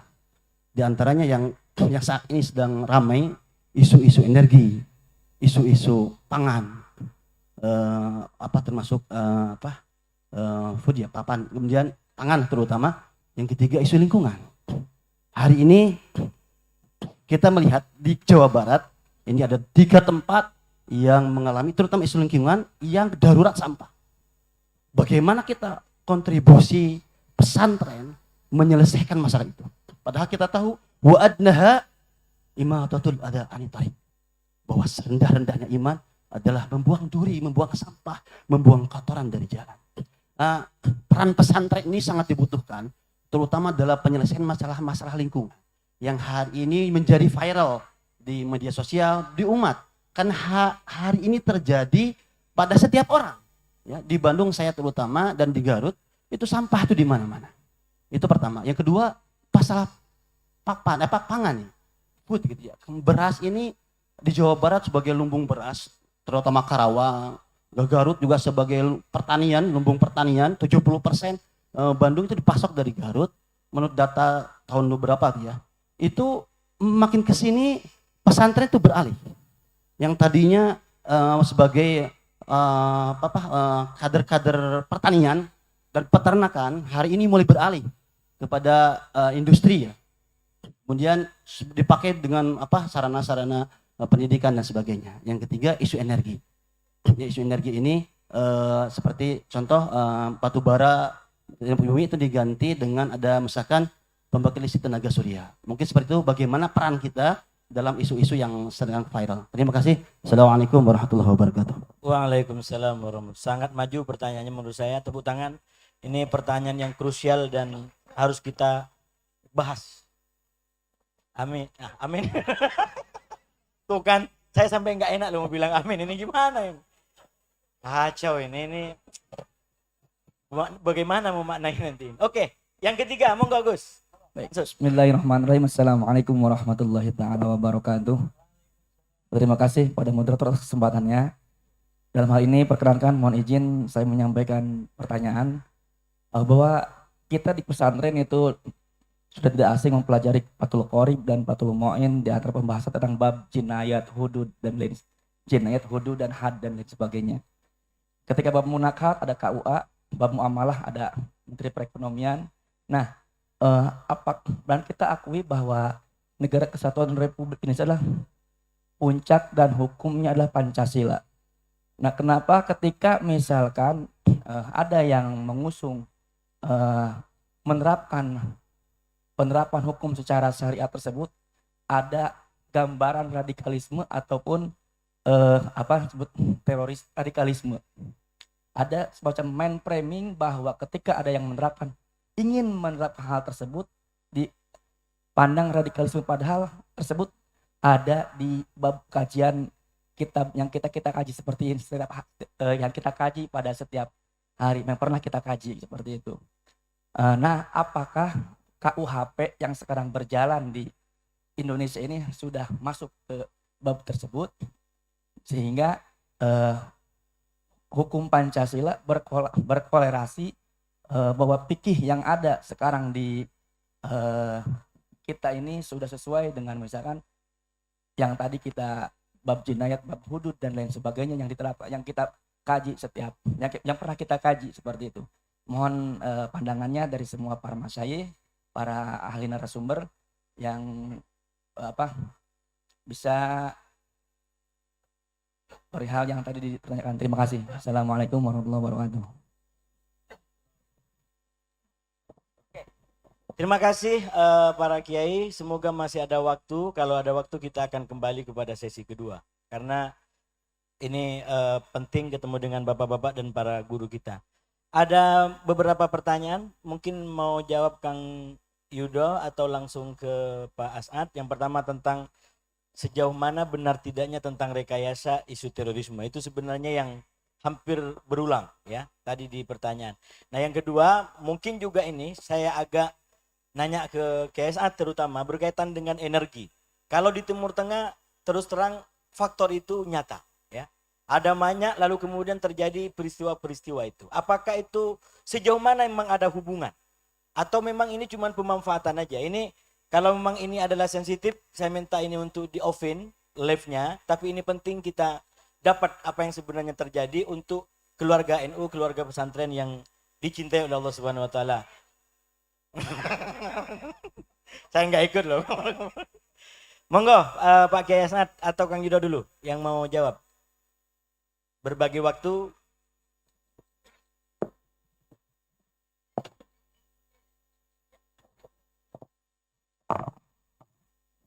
Tes.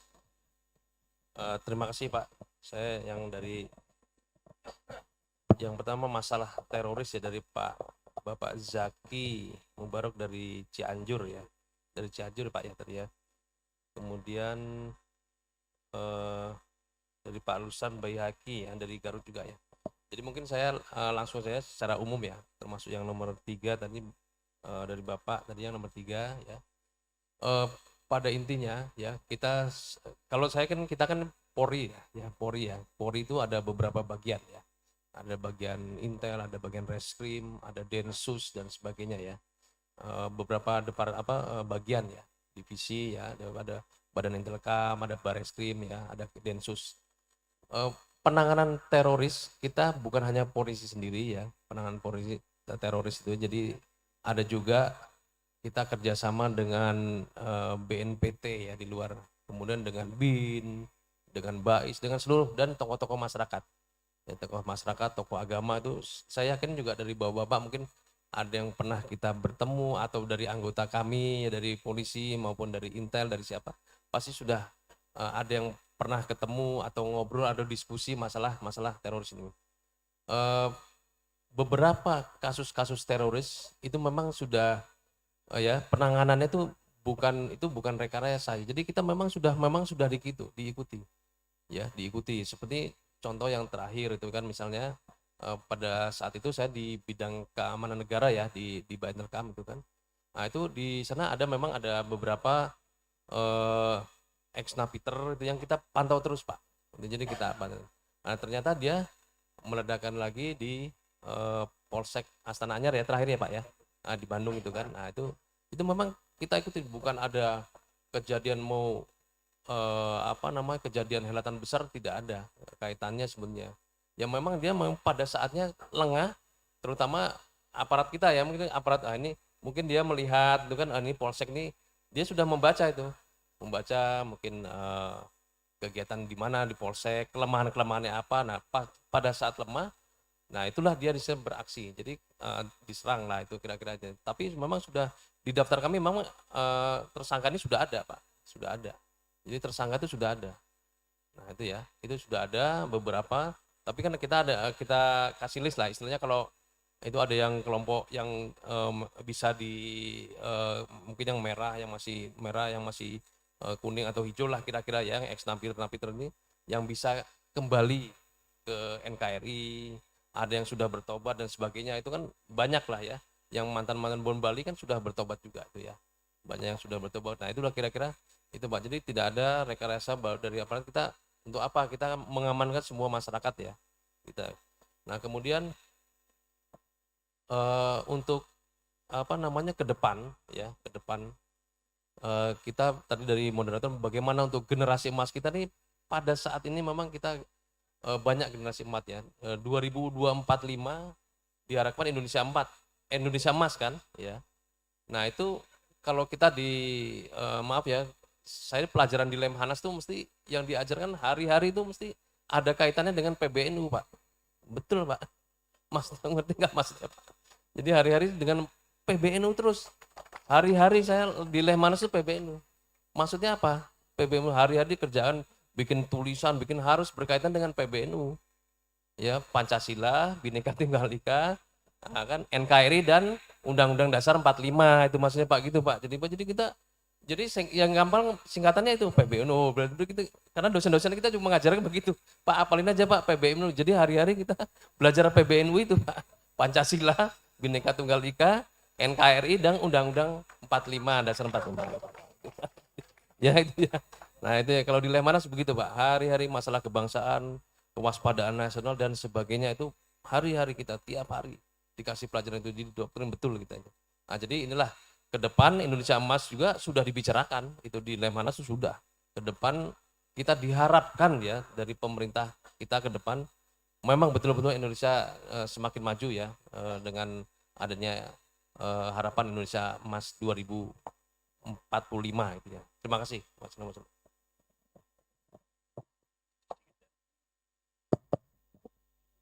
Terima kasih. Saya tambah mengenai aspek internasional. Jadi apa? Dualiyah ya, pengaruh internasional. Jadi ini bukan hanya di Indonesia, ini global. Global bagian dari yang disebut Sirah Bainal Hadarah, konflik peradaban. Ya begitulah. Setelah globalisasi timbullah konflik peradaban. Barat ini memaksakan sistemnya, kita menolak, timbullah itu. Nah, persoalannya adalah muncul dari perang Afghanistan. Saya cerita ini ya. Masa lalu nggak ada rahasia. Jadi perang Afghanistan itu kan Rusia menduduki Afghanistan. Terus Afghanistan orang Muslim, udah dari tahun berapa 80 sampai 90 itu tidak diduduki. Timbullah kesepakatan negara-negara Arab, negara Islam, tapi yang mulai Amerika kira-kira itu. Kita usir proxy war, usir Rusia dari Afghanistan. Nah, kita diminta oleh intelijen negara Islam, kita usir Uni Soviet kira-kira. Kan kita anti komunis dulu ya, itu yang terjadi. Waktu itu maaf ya, ini ya pihak pemerintah ingin menyelidiki apa yang terjadi. Kita 4 kolonel. Bisa enggak kita ikut campur tangan di sana? Setelah di sana mengatakan medannya enggak cocok untuk kita. Saya di sana berkali-kali bikin MU di sana, medannya terlalu berat tapi orangnya cantik-cantik. Ah gitu loh ya. Ya itu. Nah, terus kita mengatakan kita tidak bisa ngirim pasukan ke sana. Tidak bisa karena medannya tidak cocok. Kita akan mati di tempat saya itu. Iklimnya juga tidak cocok. Kita hanya mau ngirim senjata. Akhirnya Amerika minta yang bikinan Rusia AK. Subsidisnya, pokoknya juga Rusia lah. Kita minta ke Mesir mau beli, kita kena embargo oleh Rusia, jadi tidak bisa dibeli, bikin Rusia nggak bisa. Akhirnya oleh Mesir beli aja dari Israel, kita beli dari situ satu brigade hanya untuk Afghanistan mengusir komunisme. Siapa yang angkat senjata? Ini apa itu hati muskilah, kabirah, batin ya. Jadi Rabita Alam Islami Saudi memerintahkan sebuah tokoh Indonesia Muslim, saya nggak mau sebut namanya, dari kata nun ya, dari nun. Bukan laisa min jadina, laisa min nadhurul ulama, ya kira-kira gitu ya. Dia menghubungi Menteri Luar Negeri DI Abu Bakar Basir, Abdullah Sunggar, yang waktu itu diusir ke Kairo. Disitulah diorganisir, di semua orang yang dikirim ke Afghanistan itu adalah DI-NII. Yang radikal di sini dikirim ke sana. Itu yang terjadi. Ada yang sedikit dari GPI 14 orang, GPI punya Masyumi, Gerakan Masyumi 14 orang, tapi baru sebulan tidak kuat dia, karena tidak pernah perang. Kalau DI memang perang, itulah sampai 3 tahun, pulanglah selesai perang, pulang. Nah, persoalannya begini, yang lain juga gitu, Mesir, itu ya, yang kayak DI-nya Mesir, Jihad Islam, Islam itu, jadi Jamaah Islamiyah. Jadi nama Jamaah Islamiyah itu ngambil dari itu Al-Jamaah Al-Islamiyah Mesir, ya kan? Kemudian teman saya yang pernah datang yang ke Indonesia itu si Nasji Ibrahim, pengantar buku saya itu ya orang itu. Dulu ex-Jamaah Islamiyah yang kemudian Mesir, yang kemudian sadar ketemu BNPT macam-macam itu ya. Itu. Jadi itu seluruh dunia jadi ada itu. Jadi yang GI Jamaah Mesir ya Indonesia ya itu yang pengaruh dari sana dibikinnya di Kuala Lumpur. Kemudian anak buah saya di situ bisa ngikuti dengan bagus dan oleh karena itulah relatif bisa. Lah kita persoalannya begini, begitu Presiden Habibie demokrasi dikasih apa namanya itu pengampunan, amnesti tanpa seleksi pulang semua. Itu persoalan menjadi ledakan sana, itu yang enggak karuan itu. Ya seperti itulah. Ya itu terjadi. Jadi itulah muskilah kabirah bagi bangsa kita ini seperti itu. Jadi apa namanya? Ya memang itu terjadi. Setelah itu selesai, ya kan, Jamaah Islam selesai, bikin anak-anak di sini latihan di sini daerah Solo kebanyakan pesantren ada semua. Tidak ada pesantren NU satupun tidak ada. Kan memang apa namanya ideologinya itu berbeda. Kalau NU ya begitu inilah. Kita ini kalau udah ngumpulnya udah berkatan udah selesai gitu. Jadi itulah jadi ada memang, tapi titik saya katakan tadi yang mbahnya teror pesantren apa namanya apa tadi ada sebut tadi 2 pesantren yang di Solo itu udah tobat moga-moga itu akan disul yang lain-lainnya masih lainnya dan itulah masih punya kewaspadaan dari kita semua. Jadi bukan terorisme bukan bikinan siapa-siapa yang memang ada. Kalau gerakan politik ya politik lah, bukan teror, tidak mungkin itu ya, risikonya bagi yang bikin ya. Saya kira itulah. Terima kasih.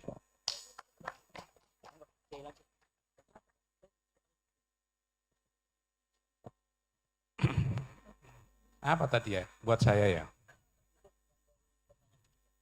Soal hukum. Jinayat. Itu ada pertanyaan halil hududu zawajir am jawabir. Apakah tujuan dari hudud itu yang penting pelakunya sudah jera? Atau bentuk hukuman itu sebagai jawabir untuk menebus dosa sehingga tidak bisa diganti dengan yang lain? Bagi orang yang menyatakan bahwa hudud itu berfungsi sebagai jawabir, maka bentuk hukumannya nggak bisa diubah. Harus begitu. Tapi bagi orang yang menyatakan bahwa hudud itu berfungsi sebagai zawajir, maka bentuk hukumannya bisa diubah, yang penting pelaku jarimahnya jera. NU Muhammadiyah sebagai organisasi besar di Indonesia tidak pernah mengajukan klausul untuk memasukkan jinayat ke dalam batang tubuh hukum pidana kita di Indonesia. Hukum rajam misalnya. Kan nggak ada tuh. Seluruh jenis hukum di dalam Islam itu sanksinya adalah sanksi fisik. Qat'ul qati, jarhul jarih, qatlul qatil. Membunuh orang yang membunuh, melukai orang yang melukai, memotong anggota badan orang yang memotong. Sehingga penjara tidak dibutuhkan. Ini lumayan murah meriah. Pencuri potong tangan lepas, kan begitu. Tapi rupanya kita tidak mengambil jenis hukum yang seperti itu. Mengambilnya dari tradisi barat. Di mana hukum yang langsung kepada tubuh itu dihindari, tapi bentuknya pada kurungan, bentuknya pada penjara. Di barat mungkin relevan, karena di sana negara yang menjunjung kebebasan. Begitu orang dikerangking kebebasannya di penjara, itu berarti malapetaka buat mereka. Tidak sedikit di antara kita, penjara justru bukan masalah. Karena sekurang-kurangnya di penjara makannya lebih tertib ketimbang di luar penjara. Itu pasti itu karena memakan uang APBN. Pasti itu. Nah, kita bersepakat saja terhadap apa yang telah ditetapkan oleh para ulama kita. Indonesia tidak ditakdirkan sebagai negara Islam. Itu takdir. Al-muslimuna ala syurutihim. Berkali-kali dicoba untuk menjadi negara Islam, gagal. PRRI Permista gagal, DITII gagal, Gerakan Jamaah Islamiyah gagal. Kalau begitu, walau sya'allahu la ja'alakum ummatan wahida wa ja'ala hadhihi daulah daulatan islamiyah. Kalau begitu Allah lam yasha. Idza sya'a kana wa idza lam yasha lam yakun. Kan begitu aja. Alaikum bisawadil a'zam. Ikuti saja karena negara ini dibangun oleh para ulama. Mbah Hasyim Asy'ari. Kalau Kiai Ahmad Dahlan itu kan wafat 1923. Makanya Kiai Ahmad Dahlan tidak ikut mengetahui berdirinya Nahdlatul Ulama 1926. Karena Kiai Ahmad Dahlan wafatnya 1923. Jadi kalau ditanya kepada Mbah Dahlan, pripun sikap panjenengan terhadap berdirinya Nahdlatul Ulama? Tidak ada sikap. Karena NU belum berdiri. Kalau mau nanya ke setelahnya. Kiai Haji Mas Mansur dan seterusnya. Tidak mungkin negara ini jatuh menjadi negara yang sepenuhnya sekuler. Karena didirikan oleh para ulama. Makanya negara berdasarkan ketuhanan yang Maha Esa. Dan Nahdlatul Ulama di Munas NU tahun 83 di situ Bondo telah membuat satu keputusan penting bahwa penerimaan terhadap Pancasila merupakan keputusan final. Kalau panjenengan warga NU, ya ikuti. Jangan mengulang lagi dari awal, nggak habis-habis tuh. Bahwa ada beberapa kekurangan-kekurangan pada produk perundang-undangannya kita perbaiki. Tapi bukankah umat Islam ini, sekalipun Indonesia bukan negara Islam, mendapatkan sejumlah privilege dengan adanya sejumlah produk perundang-undangan yang memberikan perhatian khusus kepada umat Islam. Sampai-sampai ada undang-undang produk halal. Zaman Nabi tidak ada, zaman sahabat tidak ada. Boleh tidak negara membuat undang-undang produk halal? Boleh. Kalau negara sudah menetapkan itu, maka mengikat. Karena kata Syekh Nawawi Banten di dalam kitab Nihayatuz Zaid, halaman 19, Toha Putra Semarang, baris ke-43 dari atas kurang lebih. Kata Syekh Nawawi Banten, idza amara biwajibin ta'akkada wujubu. Wa idza amara bimandubin ta'akkada.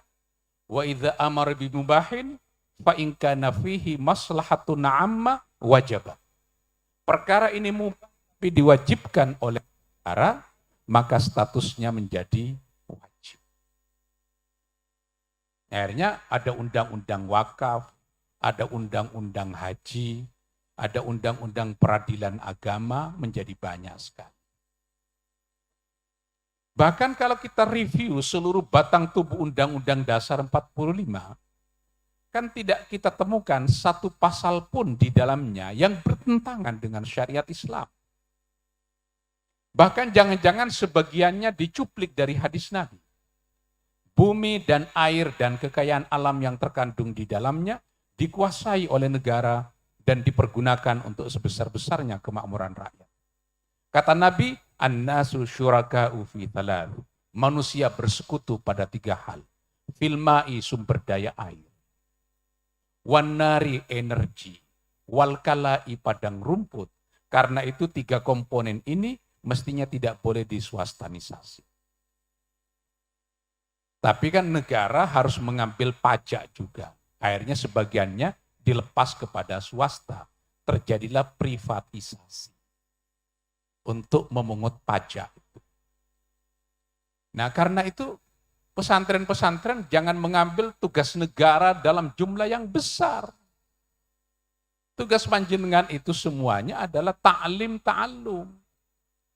Kalau juga pesantren ngurus pembuangan sampah, memang itu menjadi keputusan Munas NU di Banjar 2019 yang bicara mengenai sampah plastik yang diharamkan itu. Sayangnya tidak viral yang putusan Banjar soal sampah itu.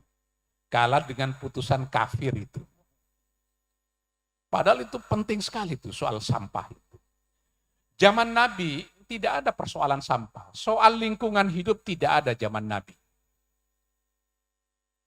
Mau sampah apa ada zaman Nabi? Kan nggak ada.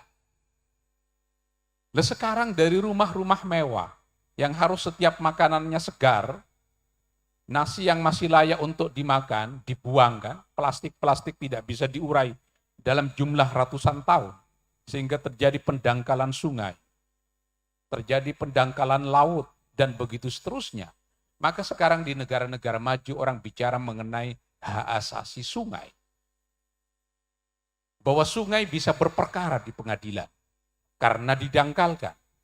Sama halnya dengan masjid kan bisa berperkara di pengadilan. Karena masjid dan sungai itu bisa menjadi saksi yang itibariyah. Itu menjadi keputusan Muktamar NU di Lampung. Memang kalah resonansinya dengan hiruk pikuk politiknya. Padahal kita memutuskan hal-hal penting di dalam putusan Muktamar NU di Lampung. Bicara mengenai kedaulatan rakyat atas tanah. Munas NU di 2017 di NTB juga bicara mengenai tanah sebagai bagian dari hak asasi manusia. Tapi ini ikutan membahas itu enggak? Jangan-jangan ikut sibuk urusan politiknya di setiap muktamar. Nah, mestinya konsisten. Falaula nafara min kulli firqatin minhum ta'ifatun liyatafaqahu fiddin. Setiap cabang dan wilayah, kalau ada muktamar itu selalu ada yang mengambil bagian untuk yatafaqahu fiddin, ngurus bahsul masail. Jangan semua ke politiknya. Udah mau ngambil mic saja ya? Udah selesai ya? Udah selesai? Hah? Masih? Jangan terlalu banyak bertanya itu loh. Kata Fudail bin Iyad, barang man ahabba an yas'ala falaysa bi ahlin an yus'ala. Siapa yang suka bertanya, lama-lama tidak layak untuk ditanya. Nah, ini kan para ulama, masa bertanya? Ya menjawablah. Makasih. Terima kasih. Ini menunjukkan barokah ilmunya luar biasa. Tepuk tangan untuk beliau bertiga. Saya kembali kepada kesepakatan kita. Ini di jadwal kita berhenti 15.30. Kita lewat sekarang 10-15 menit. Apakah mau diperpanjang Bapak Ibu sekalian? Cukup ya, sayanya sudah cukup dan para kiai juga udah cukup. Kita ucapkan terima kasih sebanyak-banyaknya kepada para masyayikh, kepada para kiai kita atas semua ilmu dan berkah yang telah diberikan. Kalau boleh masih ada waktu sedikit, saya ngasih catatan saya 2. Ini catatan saya bukan catatan forum, saya takut sul adab lagi kepada para kiai. Yang pertama begini soal terorisme, tadi disampaikan oleh Kiai Hasan dengan luar biasa. Ada salah satu mantan teroris, dulu juga polisi, pernah belajar di Jombang. Ya. Dia menyatakan begini, kepentingan kepentingan musuh-musuh Islam selalu berbanding lurus dengan kepentingan para mujahid. Saya ulangin, kepentingan musuh-musuh Islam selalu berbanding lurus dengan kepentingan para mujahid. Artinya apa? Saya sudah menjelaskan tadi, secara politik regional global ada kepentingan masing-masing. Tapi masalahnya ada kelompok di kita yang memang mau dimanfaatkan begitu. Orang-orang kayak JI itu nggak mau dianggap sebagai dimanfaatin. Karena mereka memang rela mati demi keyakinannya. Tapi dia nggak sadar bahwa keyakinannya itu justru dimanfaatkan oleh musuh-musuh yang dianggap demi perjuangan mereka, yaitu umat Islam. Jadi materi kita jangan jadi orang polos, mujahid yang polos, kita menjadi mujahid yang lebih cerdas. Terima kasih Kiai Hasan, itu satu. Yang kedua catatan saya, daripada Pak Kiai Mahfud juga tadi pagi, pada akhirnya NKRI itu adalah contoh ijtihad politik para ulama kita yang paling luar biasa. Makin hari makin terbukti kebenarannya. Kenapa? Karena NKRI bukan soal wajib, bukan soal haram. Jelas dikatakan NKRI soal persatuan negara kesatuan Republik Indonesia. Makin ke sini negara Islam yang lain makin hancur lebur. Timur Tengah hampir tidak ada yang bertahan, kecuali Teluk. Tapi Indonesia hari ini makin ke sini makin terbukti kesatuannya. Jadi itulah kebenaran ijtihad para ulama. Kalau dikaitkan dengan kurikulum pesantren, ini Pak Kiai besar biasanya selalu mengutip itu, jangan-jangan ada kaitan dengan salah satu bait dalam Alfiyah, wa fi ikhtiyarin la yaji'ul mumfasil idza ta'atta ayyaji al-muttasil. Kalau masih bisa bersatu, gunakan alasan persatuan daripada perpecahan dan pertikaian. Terima kasih, kurang lebihnya mohon maaf. Wallahul muwaffiq ila aqwamit thoriq. Wassalamualaikum warahmatullahi wabarakatuh.